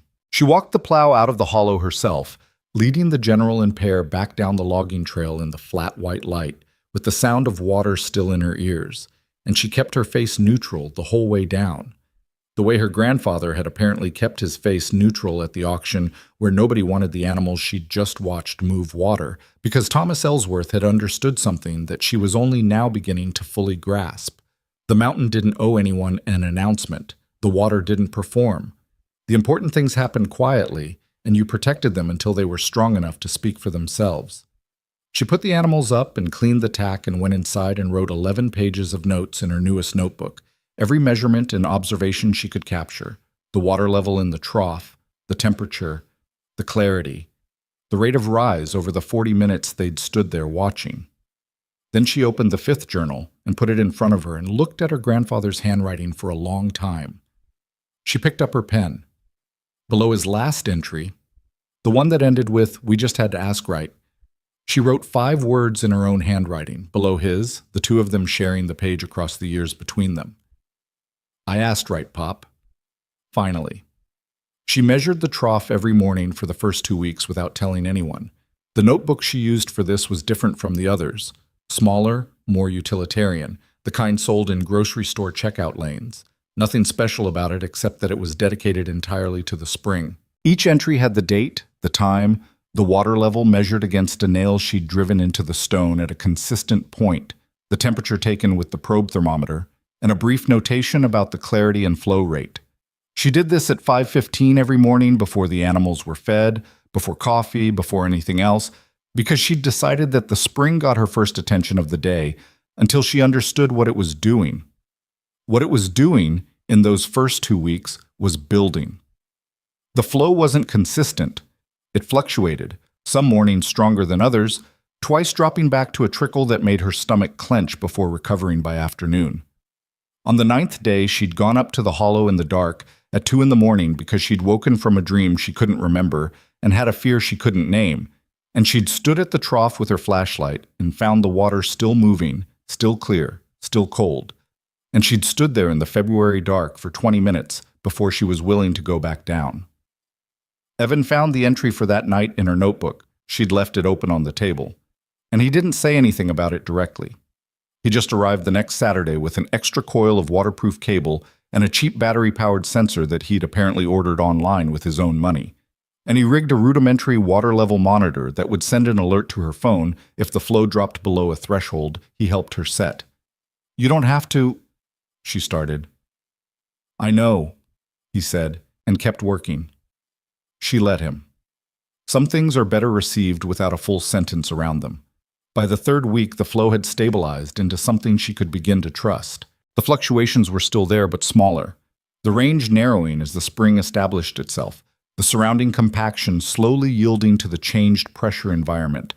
Harlan came up on a Thursday afternoon and crouched at the trough for a long time, not measuring anything, just looking. "It's holding," he said. "It's holding," she agreed. He stood up carefully. "You need to make more passes. The opening is still narrow. If you want this to be a real source, something that feeds the upper pasture, something that can handle a dry summer, you need to widen the channel. More pressure work in the hollow, further out from the center." "How much more?" "Weeks," he said. "Maybe a month of regular passes, working in expanding circles from the center point." "You're not done. You've opened a door. You haven't built the hallway yet." This was not what she wanted to hear, not because she didn't believe him, but because the debt payment in March was 3 weeks away, and she'd been quietly calculating whether the spring's existence alone might be enough to leverage a conversation with the bank about extending her timeline. She hadn't had that conversation yet. She wasn't sure she had the right argument for it. She went to the bank in the third week of February. The loan officer was a man named Garrett Phelps, who had the practiced neutrality of someone who delivered bad news frequently enough that he'd learned to remove the weather from his face when doing it. He'd handled the Ellsworth account since Thomas's last restructuring, and he knew the numbers as well as Mara did, which was to say he knew exactly how tight they were. She sat across the desk from him and laid out what she had: the spring data, the notebook entries, the temperature readings, the photograph of the stone trough with water in it that she'd taken on a clear morning when the light was good. She presented it the way she'd learned to present things, without overselling, without drama, with the facts arranged in the order that made the most sense. Garrett Phelps listened. He looked at the photographs. He looked at the notebook. Then he said, "This is impressive work, Mara. I mean that. But a spring on a mountain property isn't a bankable asset until it's been assessed, permitted, and demonstrated to produce consistent volume over a full seasonal cycle. We're talking about a minimum of 12 months of documented flow data before any lender is going to modify terms based on a water source." "I know that," she said. "I'm not asking you to count it as an asset yet. I'm asking for 60 days. "On what basis?" "On the basis that I've done something nobody believed was possible, and I need time to prove it's sustainable." She paused. "And on the basis that if you foreclose on this property in March, you'll be taking a farm that is actively producing a natural water source in a drought year, and you'll be selling it to someone who probably won't understand what they have." He looked at her for a long moment. She couldn't read his face.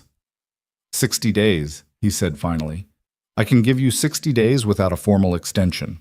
After that, we need demonstrated revenue, or we need to talk about restructuring in a more significant way."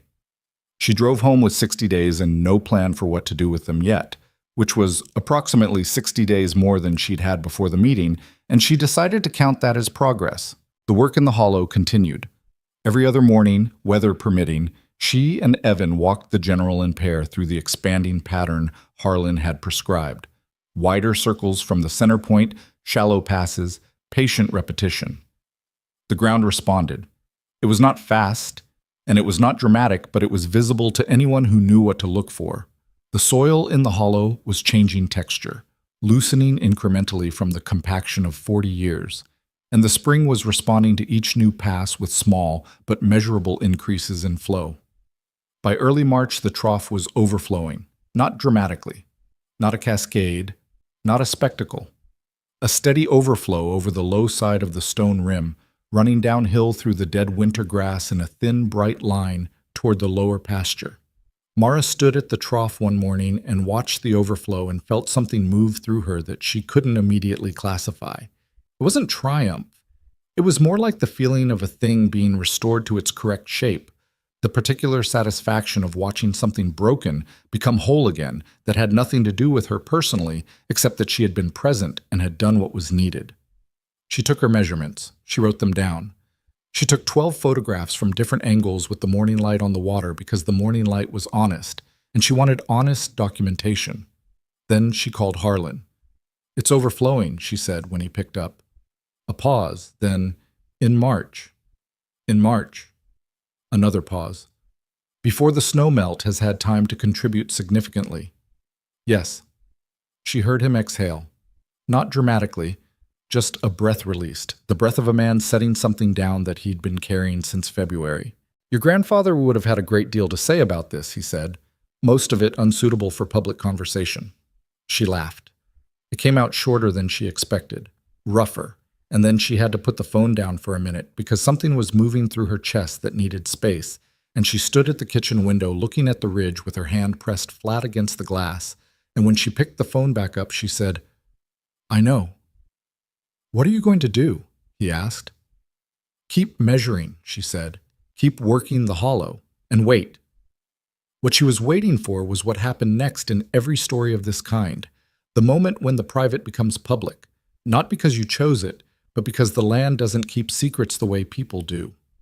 She'd known since February that the spring's existence would eventually announce itself, that the greening of the upper pasture and the return of water to the lower fields would be visible from the county road to anyone paying attention, and that in a drought year, people in Culver County were paying very close attention to water.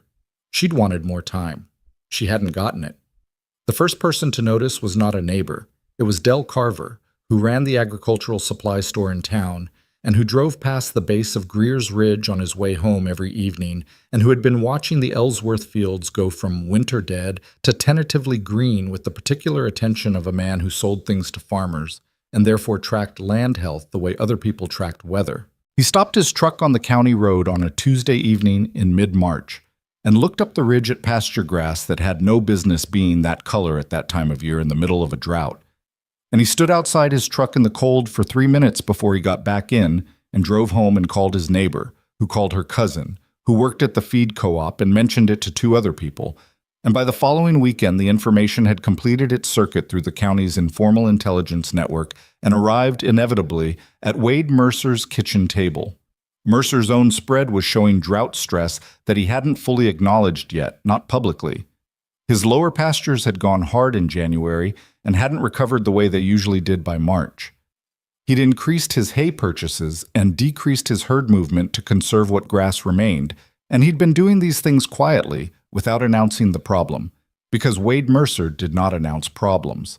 He managed them, or he redirected attention from them, or he waited for them to resolve on their own. All strategies that had worked for him before and that were working less well this time because the drought was not interested in his management style. When he heard about the Ellsworth pastures, he didn't say anything immediately. He listened to the person telling him, his ranch foreman, a measured man named Cates, who didn't embellish. And then he said he'd look into it, which meant nothing and everything, which was also Wade Mercer's management style. He drove out to the county road 3 days later in the early evening and stopped at the same point where Del Carver had stopped. He looked up the ridge. The upper pasture was green, not the tentative, stressed green of marginal drought survival, genuinely green, the deep color of grass that has consistent water access. Even from the road, he could see the difference from every other field in his line of sight, all of which were showing the flat tan of drought-stressed winter pasture that hadn't recovered. He sat in his truck for a long time. He was not a stupid man. He was a man who had been certain for a long time about certain things, and certainty is not the same as stupidity, though it can produce similar outcomes. He sat with what he was looking at, and he did the only honest accounting he was capable of. He looked at the pasture, and he looked at what it meant, and he could not make it mean something other than what it was. He drove back without stopping at the farm. He needed to think first. Mara didn't know about Mercer's drive-by. She was managing her own situation, which had developed several new complications in the days since the trough overflow. The first was that the old pond in the lower field, a stock pond that had been dry since the drought's first year, had begun to show water at its lowest point. Not much. A dark circle of mud at the center, wet in a way that hadn't been there in months. She'd measured it daily since she noticed it, and the wet circle was expanding, slowly, as the restored spring's water table influence worked its way through the underground geology of the ridge. The second complication was that she'd found a crack in the upper section of the stone trough that she hadn't noticed before, a vertical split at the east corner that was leaking a thin stream down the outside of the stone. She'd patched it with hydraulic cement that Evan had picked up from Dix's shop, working in cold that made the cement finicky and the patch had held, but she was watching it. The third complication was the grass itself. The upper pasture's recovery had been faster than she'd expected, and the herd had shifted their grazing patterns to take advantage of it, which was good for the animals but complicated her management. She needed to rotate them carefully to avoid overgrazing the recovering areas before the root systems had established themselves, which meant more fence management, which meant more of Evan's time on Saturdays, and Evan had mentioned with his characteristic directness that Mercer had started making comments about his Saturday availability. "What kind of comments?" Mara asked. "The kind that aren't quite a question," Evan said. "He hasn't asked me directly. He just says things in my hearing about people who don't know where their loyalties are." "Do you want to stop coming?" He looked at her with an expression that made the question feel slightly absurd. "No." "If he fires you?" "Then he fires me." He said it the way he said most things, simply, without performance. "I'm not going to stop doing the right thing because someone might be unhappy about it." She nodded. She didn't push it further. Some people mean what they say, and Evan was one of them. The morning Wade Mercer came to the farm, Mara was at the trough measuring when she heard a truck on the drive. She recognized it from 100 yards. The dark green Mercer ranch truck, the one with the cracked left taillight he'd never bothered to fix. She watched it park, and she watched him get out, and she stood at the trough with her notebook in her hand and waited. He came up the logging trail slowly. He was wearing his ranch coat and his usual cap, and he had his hands in his pockets, which was different from how he usually held himself. Usually Wade Mercer took up the space he occupied with intention, shoulders back, presence announced. Today he was slightly contained. She noticed it and said nothing. He stopped at the edge of the hollow. He looked at the trough, at the overflow line cutting through the march grass, at the hickory trees and the disturbed soil of the work passes, all of it visible and plain. He didn't say anything for a long time. Mara waited. She was good at waiting now. 4 months on the ridge had made her good at it in a way she hadn't expected. Waiting had become less like absence and more like a skill, an active form of attention. "How long has it been flowing?" he asked, finally. "Since February," she said. He absorbed that. "February." He looked at the trough again.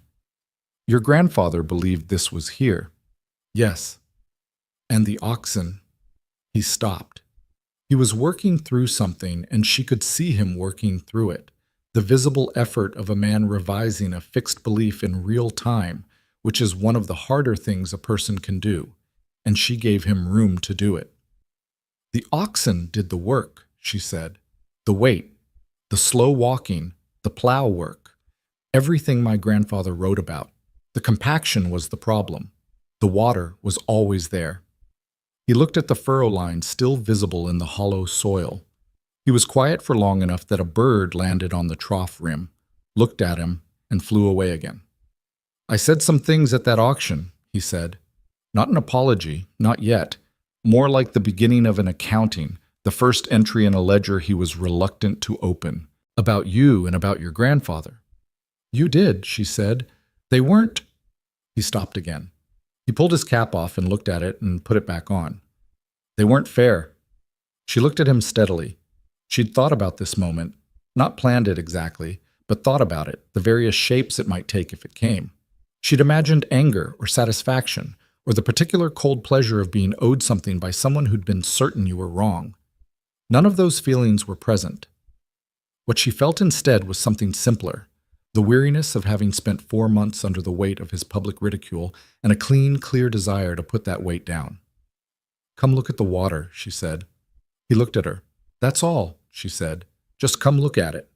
He walked to the trough. He stood over it the way she had stood over it in February the first time, and he looked at the water for a long moment. He put his hand in it, and she watched his face change at the cold. The particular cold of deep mountain water, the cold that was not weather but geology, the cold that said, "This has been underground for a very long time." He straightened up. His expression was not comfortable. She didn't need it to be comfortable. "My lower pastures are in trouble," he said. "I've been managing it, but the water table is down 15% from last year, and I've got cattle that need what I may not have in August." He said this looking at the trough, not at her, which was the only way a man like Wade Mercer could say something like that to a person he'd publicly humiliated. I don't know exactly what you have here yet. Neither do you. But if it's what it looks like, it is, she said. Then you've done something that nobody in this county has done in my lifetime. He paused. And I was wrong about you, and I was wrong about your grandfather, and I don't know how to... He stopped. She waited. I don't know how to say that right, he said finally. You just did, she said. He looked at her then, directly, for the first time since he'd walked up the logging trail. Something shifted in his face. Not dramatically, not a transformation, just the small but visible movement of a man who had stopped performing certainty. What do you need? He asked. The question surprised her. Not the asking of it, she'd half expected something like it, but the simplicity of it, just that. What do you need? She thought about the debt payment and the 60 days and the crack in the trough and the fence work and the expanding circles in the hollow that still needed more passes. She thought about all of the practical things she needed, and she looked at Wade Mercer standing at the trough with his hand still wet from her grandfather's spring, and she made a decision. Nothing right now, she said. But if this holds through summer, if this water is what I think it is, I'm going to need the county to understand what happened here. Not just on this farm, what this method is, what my grandfather knew, what these animals did. She looked at the general, who was standing at the far edge of the hollow with that same composed patience. I need people to take it seriously. I can do that, he said. I carry weight in this county. I know you do, she said. That's why I'm telling you. He nodded. He looked at the spring one more time. Then he pulled his cap down and turned and walked back down the logging trail, and she watched him go. And she did not feel what she'd expected to feel, which was the clean closure of a wrong being righted. She felt something more complicated than that, the recognition that nothing about what had happened to her had been clean, and nothing about what came next would be clean either, and that was all right. That was just what complicated things felt like when they were real. The word spread the way things spread in small counties, organically, laterally, through 10 different conversations she hadn't been part of, carrying the distortions that all county gossip carries, but also the essential fact, which was real enough to survive the distortions. The Ellsworth girl had found water on the ridge, the old spring, in a drought year. Del Carver came by first on a Saturday morning, bringing coffee he hadn't needed to bring and a frankness she appreciated. He stood at the trough for a while and asked practical questions, flow rate, volume estimates, whether she'd had a hydrologist look at it, and she answered them as honestly as she could, which meant acknowledging several things she didn't know yet. Then came 2 farmers she didn't know well, men from the south end of the county, whose names she had to check against the county directory after they left. They were polite, a different quality of polite than the kind that covers condescension, genuinely polite, the politeness of people who had come to look at something and were adjusting their previous understanding of it. They asked about the oxen.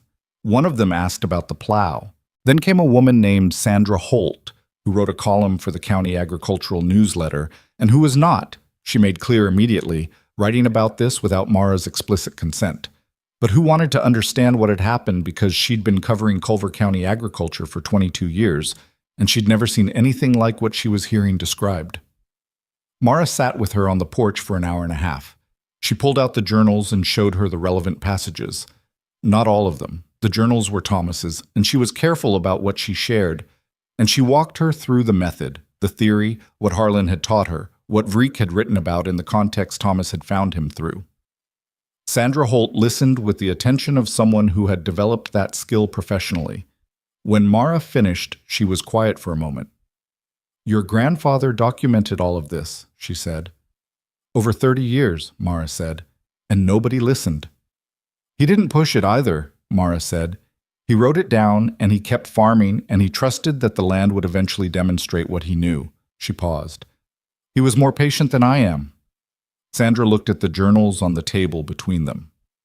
Can I come back? When you're ready to tell this more publicly? Yes, Mara said, when I'm ready. The pastures through April were something she hadn't been prepared for.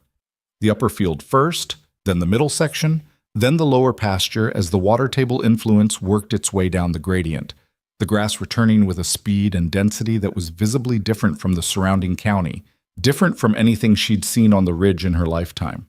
Not miraculous, not overnight, but consistent and accelerating, the way things grow when they have what they need, which turns out to be sufficient in itself. She moved the herd through the recovering sections on a careful rotation that Harlan helped her map, and the animals responded to the better grass the way animals respond to anything they've been waiting for, without fanfare, with the simple, wholehearted commitment of creatures who do not have mixed feelings about good things. Evan came up one Saturday in early April and stood in the middle of the upper pasture for a long time, just standing in it, and she watched him from the fence. "It doesn't look like the same place," he said. "It isn't," she said. He looked at the ridge above them, at the hickory hollow invisible from where they stood but present, always present now, in her awareness, the way a sound you've been straining to hear becomes, once you've heard it, something you can't unhear. "What are you going to do with all this?" he asked. It was a bigger question than it sounded. She'd been sitting with versions of it since February. "Keep farming," she said. "Do it right. Show people what the journals describe, if they want to learn it." She paused. "There are other farms in this county with compaction problems and sealed springs, probably across the ridge too. My grandfather wasn't documenting something unique to this property. He was documenting something that's true about a lot of mountain land that's been managed the wrong way for too long." Evan turned that over. "So this isn't just about this farm." "It was never just about this farm," she said. "My grandfather understood that. He just couldn't get anyone to listen." "You might be able to," he said. "Not as flattery, as an observation." She looked at the pasture around them, the real and growing green of it, the proof that was standing up on its own without needing her to argue for it. She thought about Wade Mercer at the trough with his wet hand and his quiet question, "What do you need?" She thought about Sandra Holt and the agricultural newsletter and the two farmers from the South County asking about the plow. "Maybe," she said. "We'll see." The pond in the lower field had 3 feet of water in it by the 3rd week of April. She measured it one morning in the early light and stood at the edge and looked at it for a long time, at the reflections of the ridge and the sky and the water that had no business being there, except that it was, because the spring was running and the water table had shifted and the land was doing what land does when it's allowed to, recovering, slowly and without drama, towards some prior version of itself. She took a photograph of it. She sent it to Ruth, who called her within 4 minutes. "Thomas would have cried," Ruth said, which was a remarkable statement about a man neither of them had ever seen shed a tear, and which was therefore more meaningful than conventional expressions of feeling would have been. "I know," Mara said. "That pond has been dry since 1991, Ruth said. "I remember the year it went. He walked down to it every morning for a week after, just looking at the mud." Mara looked at the pond. She thought about Thomas walking down to it in 1991, looking at the mud where water had been, writing about it in journal number 3 with the careful handwriting that never fully betrayed how much it cost him. He'd kept going. He'd written his theories down. He'd underlined things twice. He'd trusted that the right person would eventually read them. She thought she understood now what that trust had required of him, what it meant to believe in something you might not live to see confirmed. She thought she understood it in her body, the way you understand things that have cost you something real, the way the understanding lives not in the mind but in the hands and the shoulders, and the particular tiredness that comes from months of work that nobody around you believed in. She was still tired. She was going to be tired for a while. But the pond was full, and the spring was running, and the general was somewhere on the upper pasture eating good grass, and the mountain had done what her grandfather always said it would do if someone finally asked it right. She put her phone in her pocket and walked back up the hill. The hay contracts started coming in May, before the first cutting was anywhere near ready. Mara hadn't advertised. She hadn't posted anything, hadn't called anyone, hadn't done anything more deliberate than exist on the ridge and let the land speak for itself, which it was now doing in the particular loud language of visibly healthy pasture in a county where most of the grass had gone the color of old straw. The first call came from a cattle operation 30 miles south, a woman named Peg Drummond who had heard through Sandra Holt's newsletter piece that the Ellsworth farm was producing. and who wanted to know if Mara would consider a forward contract on hay before the season was cut. Mara sat with the phone in her hand after the call and looked at the kitchen table, which still had the journals on it because the journals had never fully left the kitchen table since October. She'd never done a forward contract. She didn't know the right price to ask. She called Harlan. "What's the drought premium running?" she asked. "Valley floor hay is up 40% from last year," he said. "Good mountain hay with documented water access this drought. You could ask more than that." "How much more?" A pause. "What did she offer?" She hadn't gotten to numbers yet. She wanted to know if I was interested first. "Tell her you're interested," Harlan said. "And then wait for her number. Don't name a price first. You're in a stronger position than you think." She called Peg Drummond back and said she was interested. Peg named a number that was 60% above the previous year's regional average. Mara said she'd think about it, which she did for about 40 minutes, and then called back and said yes. That was the first one. By the end of May, there were 4 more. 2 ranchers from the north end of the county, a small dairy operation over the ridge in the next valley, and a local horse farm whose owner had called 3 times before Mara had answered, and who wanted twice what the others had contracted because she had specific quality requirements and was willing to pay for certainty in an uncertain year. The total value of the forward contracts was more than double what the farm debt had been in October. She sat with that number for a long time, and it didn't feel real, and then it started to feel real, and she called the bank and asked for Garrett Phelps. "I have something for you," she said. She drove in the following Tuesday with the signed contracts in a folder and the spring data from the past 3 months in her notebook. Garrett Phelps looked at the contracts and looked at the notebook and looked at the contracts again, and the weather left his face in a different way than it usually did, not emptied out, but genuinely moved, which was not a thing she'd expected from a bank loan officer and which she found, unexpectedly, moving in return. "This is," he started, and stopped. "Your grandfather would have—" "I know," she said. He cleared the debt payment and restructured the remaining balance at a lower interest rate, citing the demonstrated asset value of the water source and the contracted revenue stream, and she signed 3 pieces of paper and walked out of the bank in the May morning light and stood on the sidewalk for a minute, just breathing. She didn't call anyone. She drove home, changed her boots, and went up to the hollow to take the morning measurements. The spring was running at 3 times its February volume. She'd added 2 more measurement points further down the gradient, and both of them were showing consistent flow that had not been present before the plow work. The upper pond, a smaller depression she'd noticed in March, but hadn't written about yet because she hadn't been sure it was real, had begun to hold water in its lowest point. The land was not finished recovering. It would not be finished for years, probably, the deep compaction having accumulated over decades and the reversal requiring patience she was only beginning to develop. But the direction was clear and the direction was not reversing. Sandra Holt's newsletter piece had come out in late April and had been longer and more detailed than Mara expected. Sandra had done additional research. She'd found references to Aldous Vreek's work in 2 agricultural history archives, had spoken with a soil scientist at the State University who had expressed skeptical but genuine interest in the documented results, and had written the whole thing with the precision of someone who understood that the story was not primarily about Mara, but about Thomas's journals, and the method they described, and the possibility that there were other sealed springs under other compacted mountain farms, waiting for someone to ask right. The response to the piece had been, by county newsletter standards, extraordinary.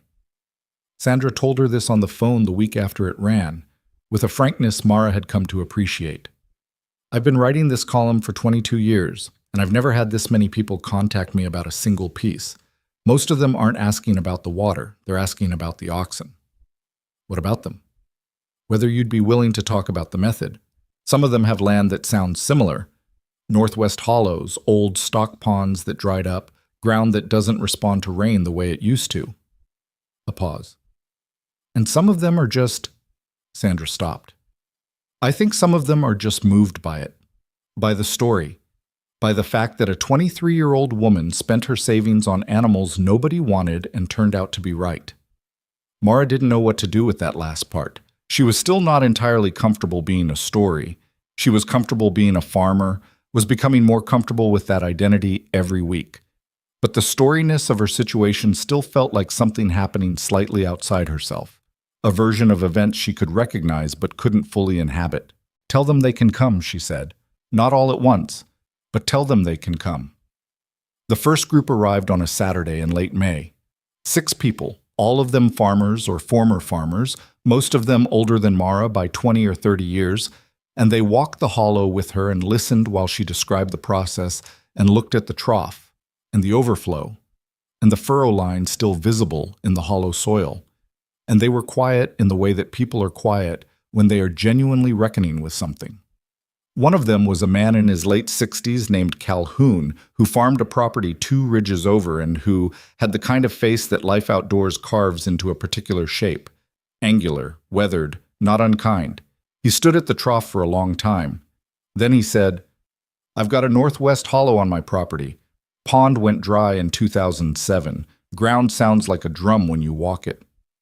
Mara looked at him. "How long has it been dry?" 17 years. She was quiet for a moment. "Have you got heavy draft animals?" "I've got mules," he said. "Good heavy mules." "They might work," she said, honestly. "I don't know enough yet about the weight differential to say for certain. My grandfather's journals reference Oxen specifically, but he was also writing about this specific property. The principle might translate." She paused. "I'd want to know more about your soil profile before I said yes or no." He nodded. Not disappointed. Processing. "Would you be willing to look at it?" She thought about it for a real moment, not a polite moment. She had the hay to manage, and the hollow's ongoing work, and the debt restructuring's new payment schedule, and 41 animals whose care did not take days off. She had limits on her time that were genuine and hard. "This fall," she said, "after the first cutting. I'll come look." He nodded again. That was enough for him. She noted it. The same conversation happened in different forms with 4 of the other 5 people who came that Saturday. They had land that matched Thomas's description of the compaction problem. They had dried ponds and northwest hollows, and ground that didn't respond to rain the way it once had. They weren't all farmers. One of them was a retired schoolteacher who had inherited land she didn't know what to do with, and 2 of them were the grown children of farmers who had died and left properties that were underperforming and that the inheritors hadn't known how to address. Mara talked with all of them. She was honest about what she knew and what she didn't know.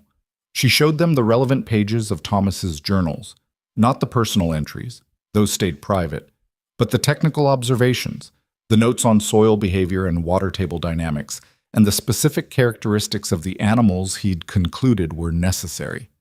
She realized, walking back to the house that afternoon with the visitors' cars pulling out of the drive, that she'd been teaching. Not performing teaching, not standing in front of a room with a lesson plan, just talking about what she knew with people who needed to know it, the way her grandfather had talked to her on those summer walks along the fence lines, saying things she hadn't understood until years later. The information passing forward, the only way information like that can pass, person to person, imperfectly, in pieces, hoping the recipient is paying the right kind of attention. She went inside and sat at the kitchen table and opened the 6th journal, the last one, the one that stopped in 2019, to the final entry. She'd read it before. She read it again. Thomas had written it in a shaky hand that spoke to his health at the end. "I am not sure anyone will read these. That's all right. I wrote them for the land as much as for any person. The land doesn't forget what it knows just because the people have. If the right person comes along and pays attention, the mountain will tell them what it needs. It always does. You just have to be quiet enough to hear it." She closed the journal. She sat with it for a minute. Then she picked up her pen and opened to the page after the final entry and wrote, "People came today.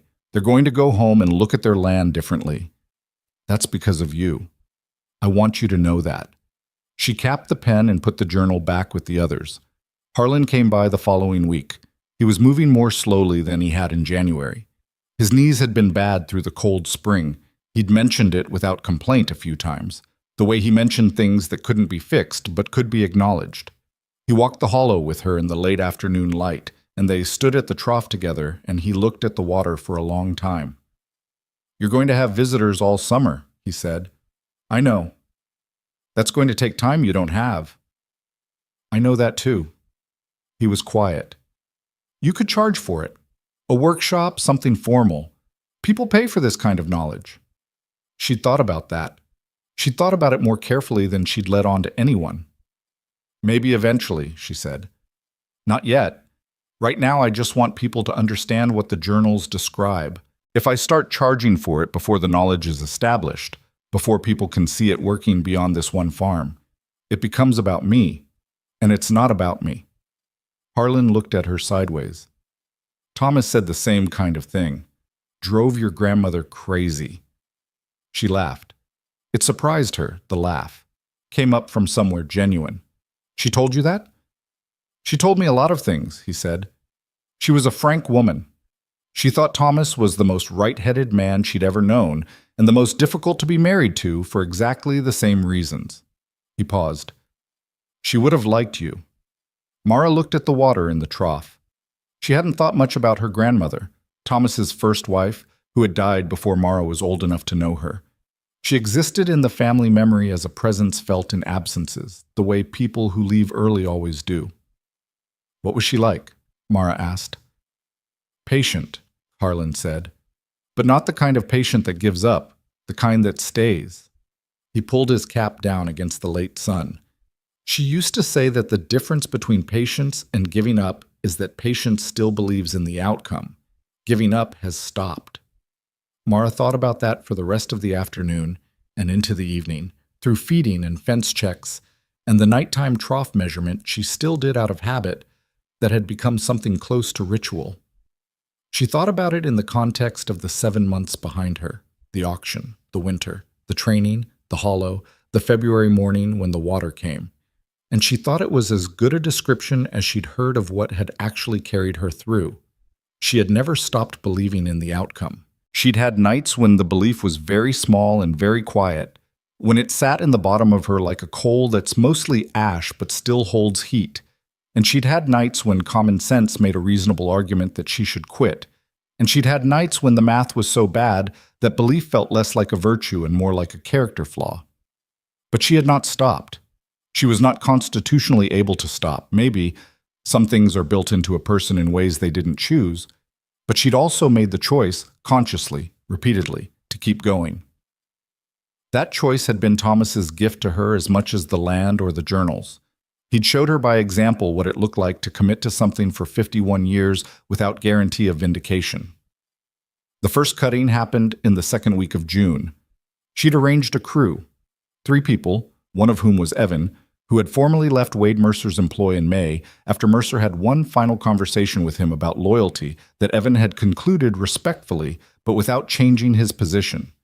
He'd come to Mara the morning after and asked if there was enough work on the ridge to justify a full-time arrangement. She'd looked at the contracts on the table and the hollow that still needed expanding and the fence lines that needed seasonal maintenance and the visitors who were going to need managing, and she'd said yes. He'd nodded and started the next day. He hadn't asked what she was paying. She'd told him anyway, and it was less than Mercer had paid, and he'd said that was fine for now, and she'd said it wouldn't stay that way, and they'd left it there. The cutting went 3 days. The hay that came off the upper pasture was dense and green in a way that the crew remarked on without being asked.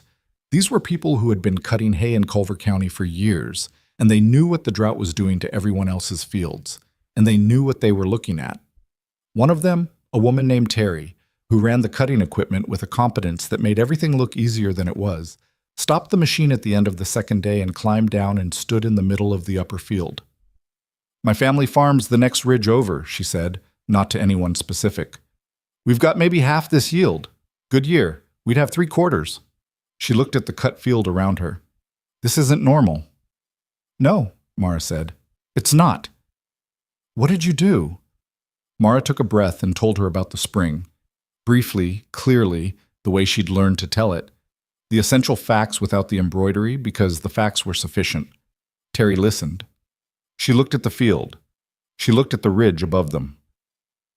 "My grandfather used to say there was a spring on our property," she said, "up on the northwest side. Old hickory grove up there." Mara looked at her steadily. "He said it went underground," Terry continued. "Before his time, he thought." "Come see me in the fall," Mara said. Wade Mercer came to collect on his implicit promise in July, when the drought had made its intentions for the summer definitively clear.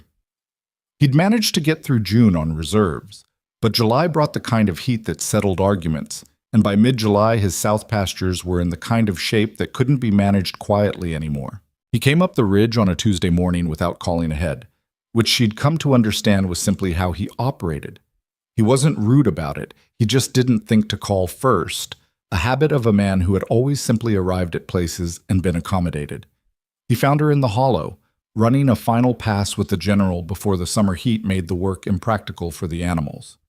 He waited at the edge until she'd completed the pass and brought the general back. Then he said, without preamble, "I've got a situation."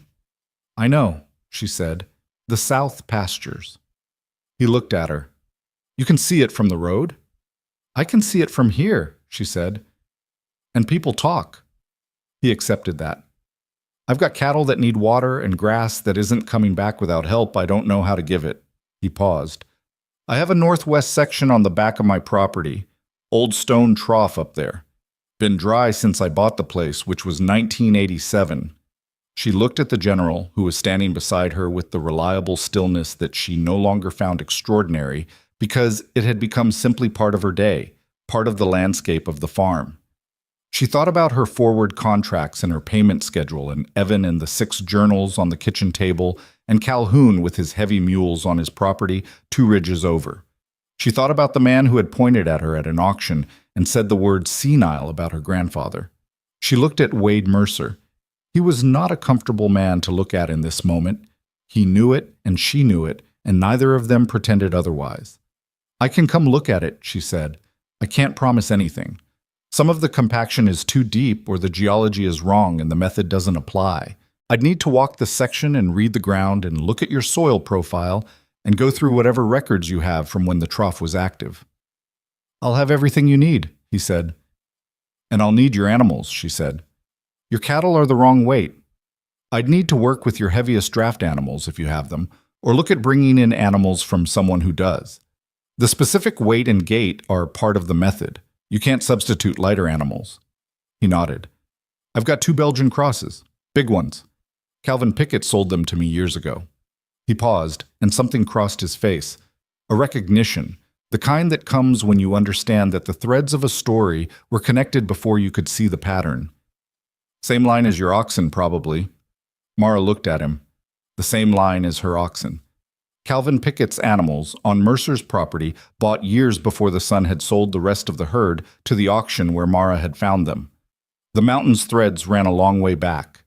"Same line," she said quietly. "Yes, that might work." She went to Mercer's property the following Saturday with Evan, who drove and said almost nothing on the way, which was his way of giving her room to think. They walked the northwest section for 2 hours, and she did what her grandfather's journals had taught her to do. She struck the ground in intervals, listening to the note the earth gave back, looking for the lower register, the hollowness that said something was different beneath. She found it in 3 places. The largest was adjacent to the old stone trough, a section of ground maybe 40 feet in diameter that rang differently from everything around it. A sound you could argue yourself out of if you were committed to skepticism, but couldn't entirely dismiss if you were honest. "Same as the hollow," Evan said, standing at the far edge of the section, having walked it himself while she worked the center. "Close enough," she said. Wade Mercer had followed them at a respectful distance, which was new for him, and he came up now and looked at the section she'd indicated. "What do you think?" he asked. "I think your grandfather was right about the spring," she said.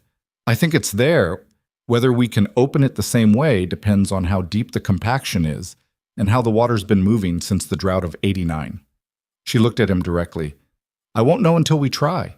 And if we try and it doesn't work, that's the answer. I won't make you promises I can't keep." He looked at her for a long moment. "What do you need to start?" She told him. It was a longer list than she'd started with in November on her own property. She knew what she was doing now, or knew it better, and better knowledge meant understanding all the things that could go wrong and preparing for them. She needed the Belgian crosses handled and evaluated, a proper yoke assessment, a walking plow that would need work, and enough time on the property through the fall to do the process with the patience it required. He agreed to everything without negotiating. She wasn't sure if that was contrition or practicality or both, and she decided it didn't matter. What mattered was the work.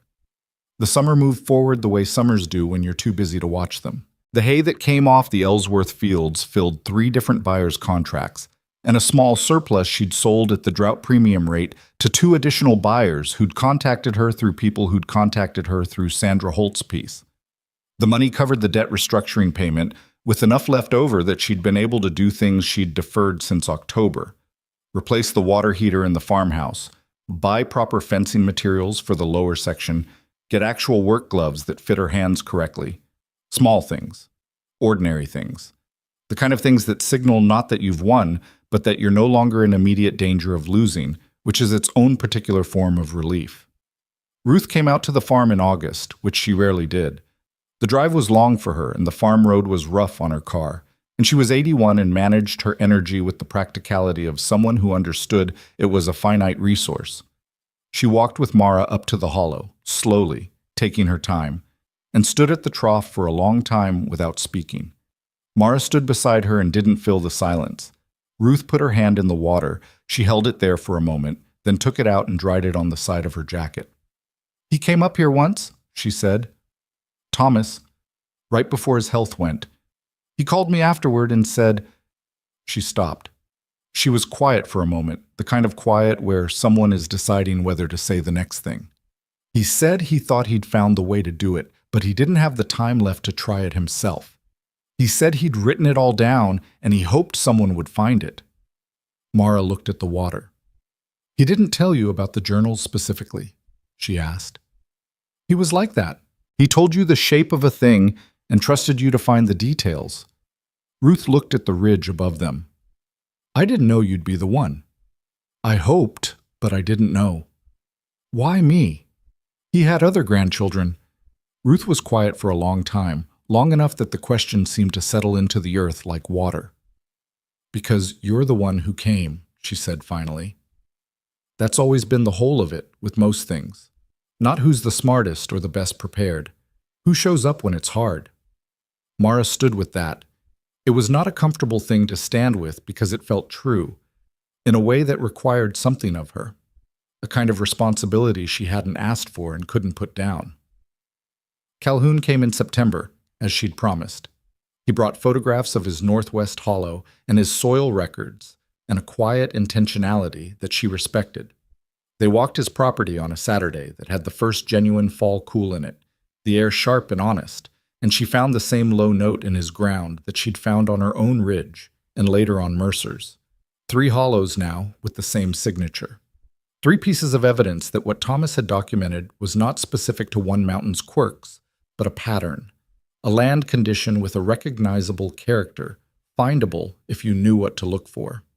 She brought Harlan with her to Calhoun's property, and the 3 of them walked the ground together, the old farmer and the old horseman, and the young woman who'd spent a year learning to listen to a mountain, and they talked about what they were seeing in the particular shorthand of people who share a frame of reference without having explicitly agreed on it.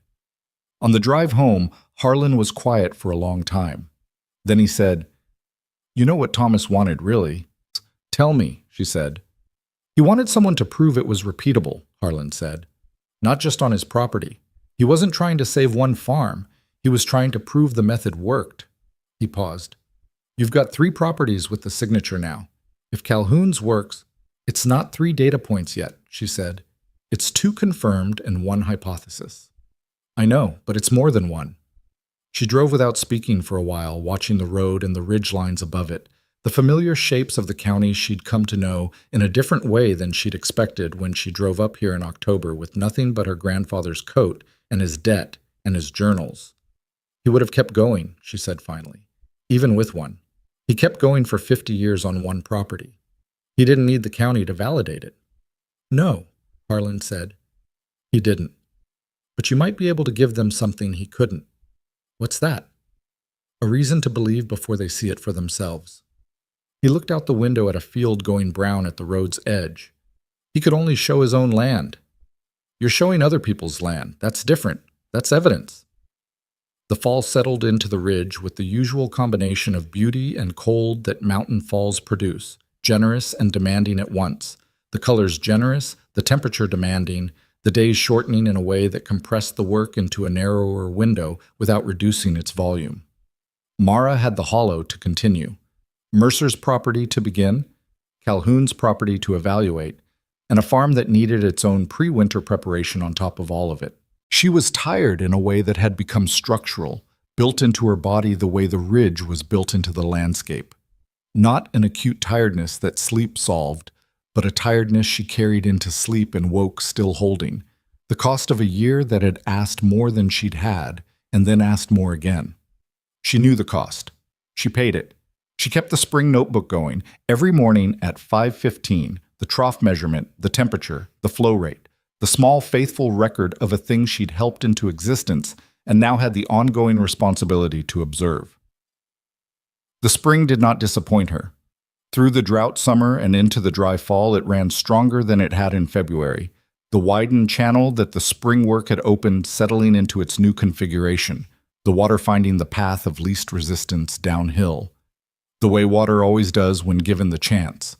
The pond in the lower field had held through the summer without diminishing.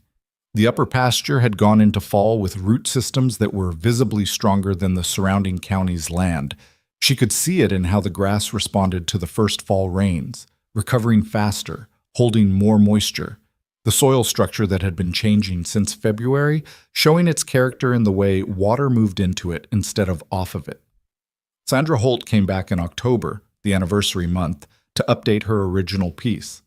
They sat on the porch in jackets with coffee, and Sandra recorded their conversation on her phone with Mara's permission, and then didn't use most of what Mara said, and instead wrote primarily about Thomas's journals, which was the right call, and which Mara appreciated. "People want to know about you," Sandra said. "What it was like, personally. The fear part." "The fear was real," Mara said. "I don't need to go into detail about it." "Why not?" Mara thought about it. "Because the point isn't my courage. The point is that my grandfather was right, and the method works, and there are other properties in this county with sealed springs under compacted ground. The point is the land. If people focus on me being brave or whatever they want to call it, they miss the thing that actually matters." Sandra looked at her over her coffee cup.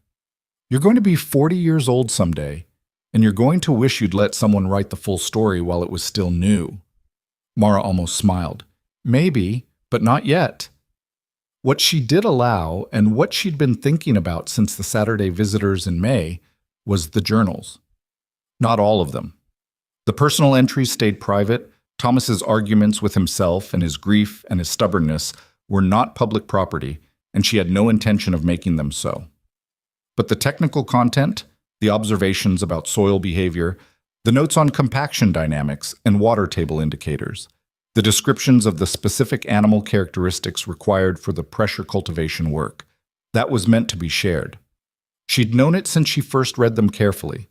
Thomas had written those sections not as a private diary, but as a record, a document intended for someone, even if he hadn't been sure who. She'd started transcribing them in July, working in the evenings when the day's physical work was done, typing them into a format that could be shared. She'd had Harlan review the sections about animal handling, and he'd made corrections and additions. She'd had a soil scientist from the state university, the skeptical one Sandra had found for her original piece, who had since made 2 visits to the farm and was no longer skeptical, review the sections about compaction dynamics, and add context from current soil science that made Thomas's observations legible to people with formal agricultural training. It wasn't a book. It wasn't trying to be a book. It was a working document, 43 pages, with Thomas's words at the core and other people's knowledge organized around them, and she intended to give it away to anyone who asked for it and charged nothing for it, and put Thomas's name on the cover and her name nowhere. Harlan disagreed with the last part. They argued about it mildly one evening in the kitchen, the way they argued about things, which was directly and without escalation and usually ending where it had started. "Your name should be on it," he said. "You did the work." "He did the work," she said. "I followed his instructions." "Mara." "Harlan." He looked at the ceiling for a moment. "You are, without question, the most difficult person I have worked with in 50 years of working with farmers." "You said that was a compliment when you said it about my grandfather." "It is a compliment," he said. "It's still exhausting." Her name did not appear on the document. She compromised by including an acknowledgement that said the methods described had been field tested on Greer's Ridge by the author's granddaughter in partnership with Harlan Beach, which Harlan accepted with the grace of a man who knew when he'd gotten what was available. She sent the document to Calhoun and to Sandra Holt and to the woman from the dairy operation and to 4 other people who had come to the farm with Northwest hollows on their properties and hope in their faces. She sent it to a county extension office that had, in an irony Thomas would have appreciated, requested it after reading Sandra's piece in the newsletter. She sent it to the State University soil scientist, who passed it to 2 colleagues. She did not send it to Wade Mercer because Mercer's work was ongoing and because their relationship operated in person, not on paper. The work on Mercer's northwest section had begun in September with his Belgian crosses, enormous animals, heavier than the general, with a placid temperament that made them easier to handle than they looked. Evan had evaluated them and declared them suitable.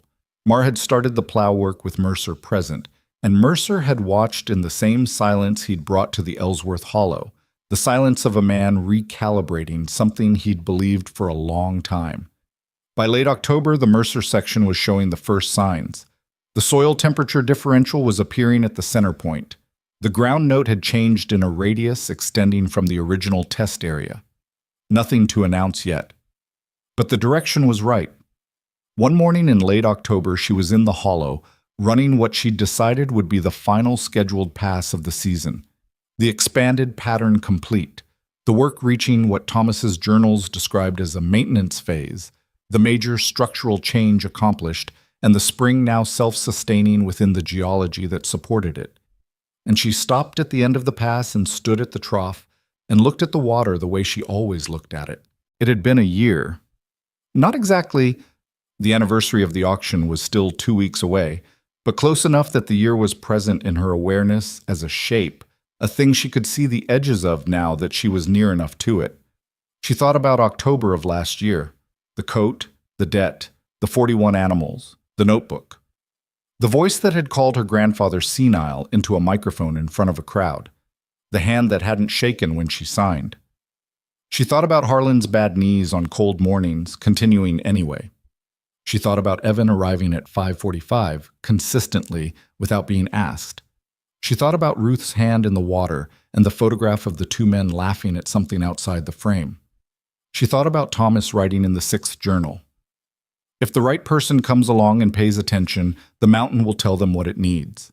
The water in the trough was clear and cold and moving.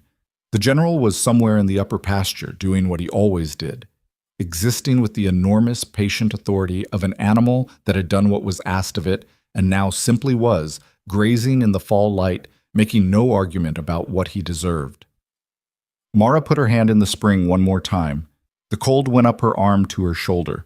She was 24 years old. She had a farm that was alive, a debt that was manageable, a method that was documented, and at least 3 properties in her county where she believed the same thing could happen if someone was willing to do the patient work of asking the land right. She was still tired. She would probably be tired for a long time. Tired had become a baseline condition rather than a crisis, something to manage rather than escape, and she'd made a kind of peace with it that was not resignation but accommodation, the way you accommodate the weight of anything worth carrying. She straightened up. She took her hand out of the water and dried it on her jacket and wrote the morning's numbers in the spring notebook. Then she closed the notebook, put it in her pocket, and went to get the general. There was work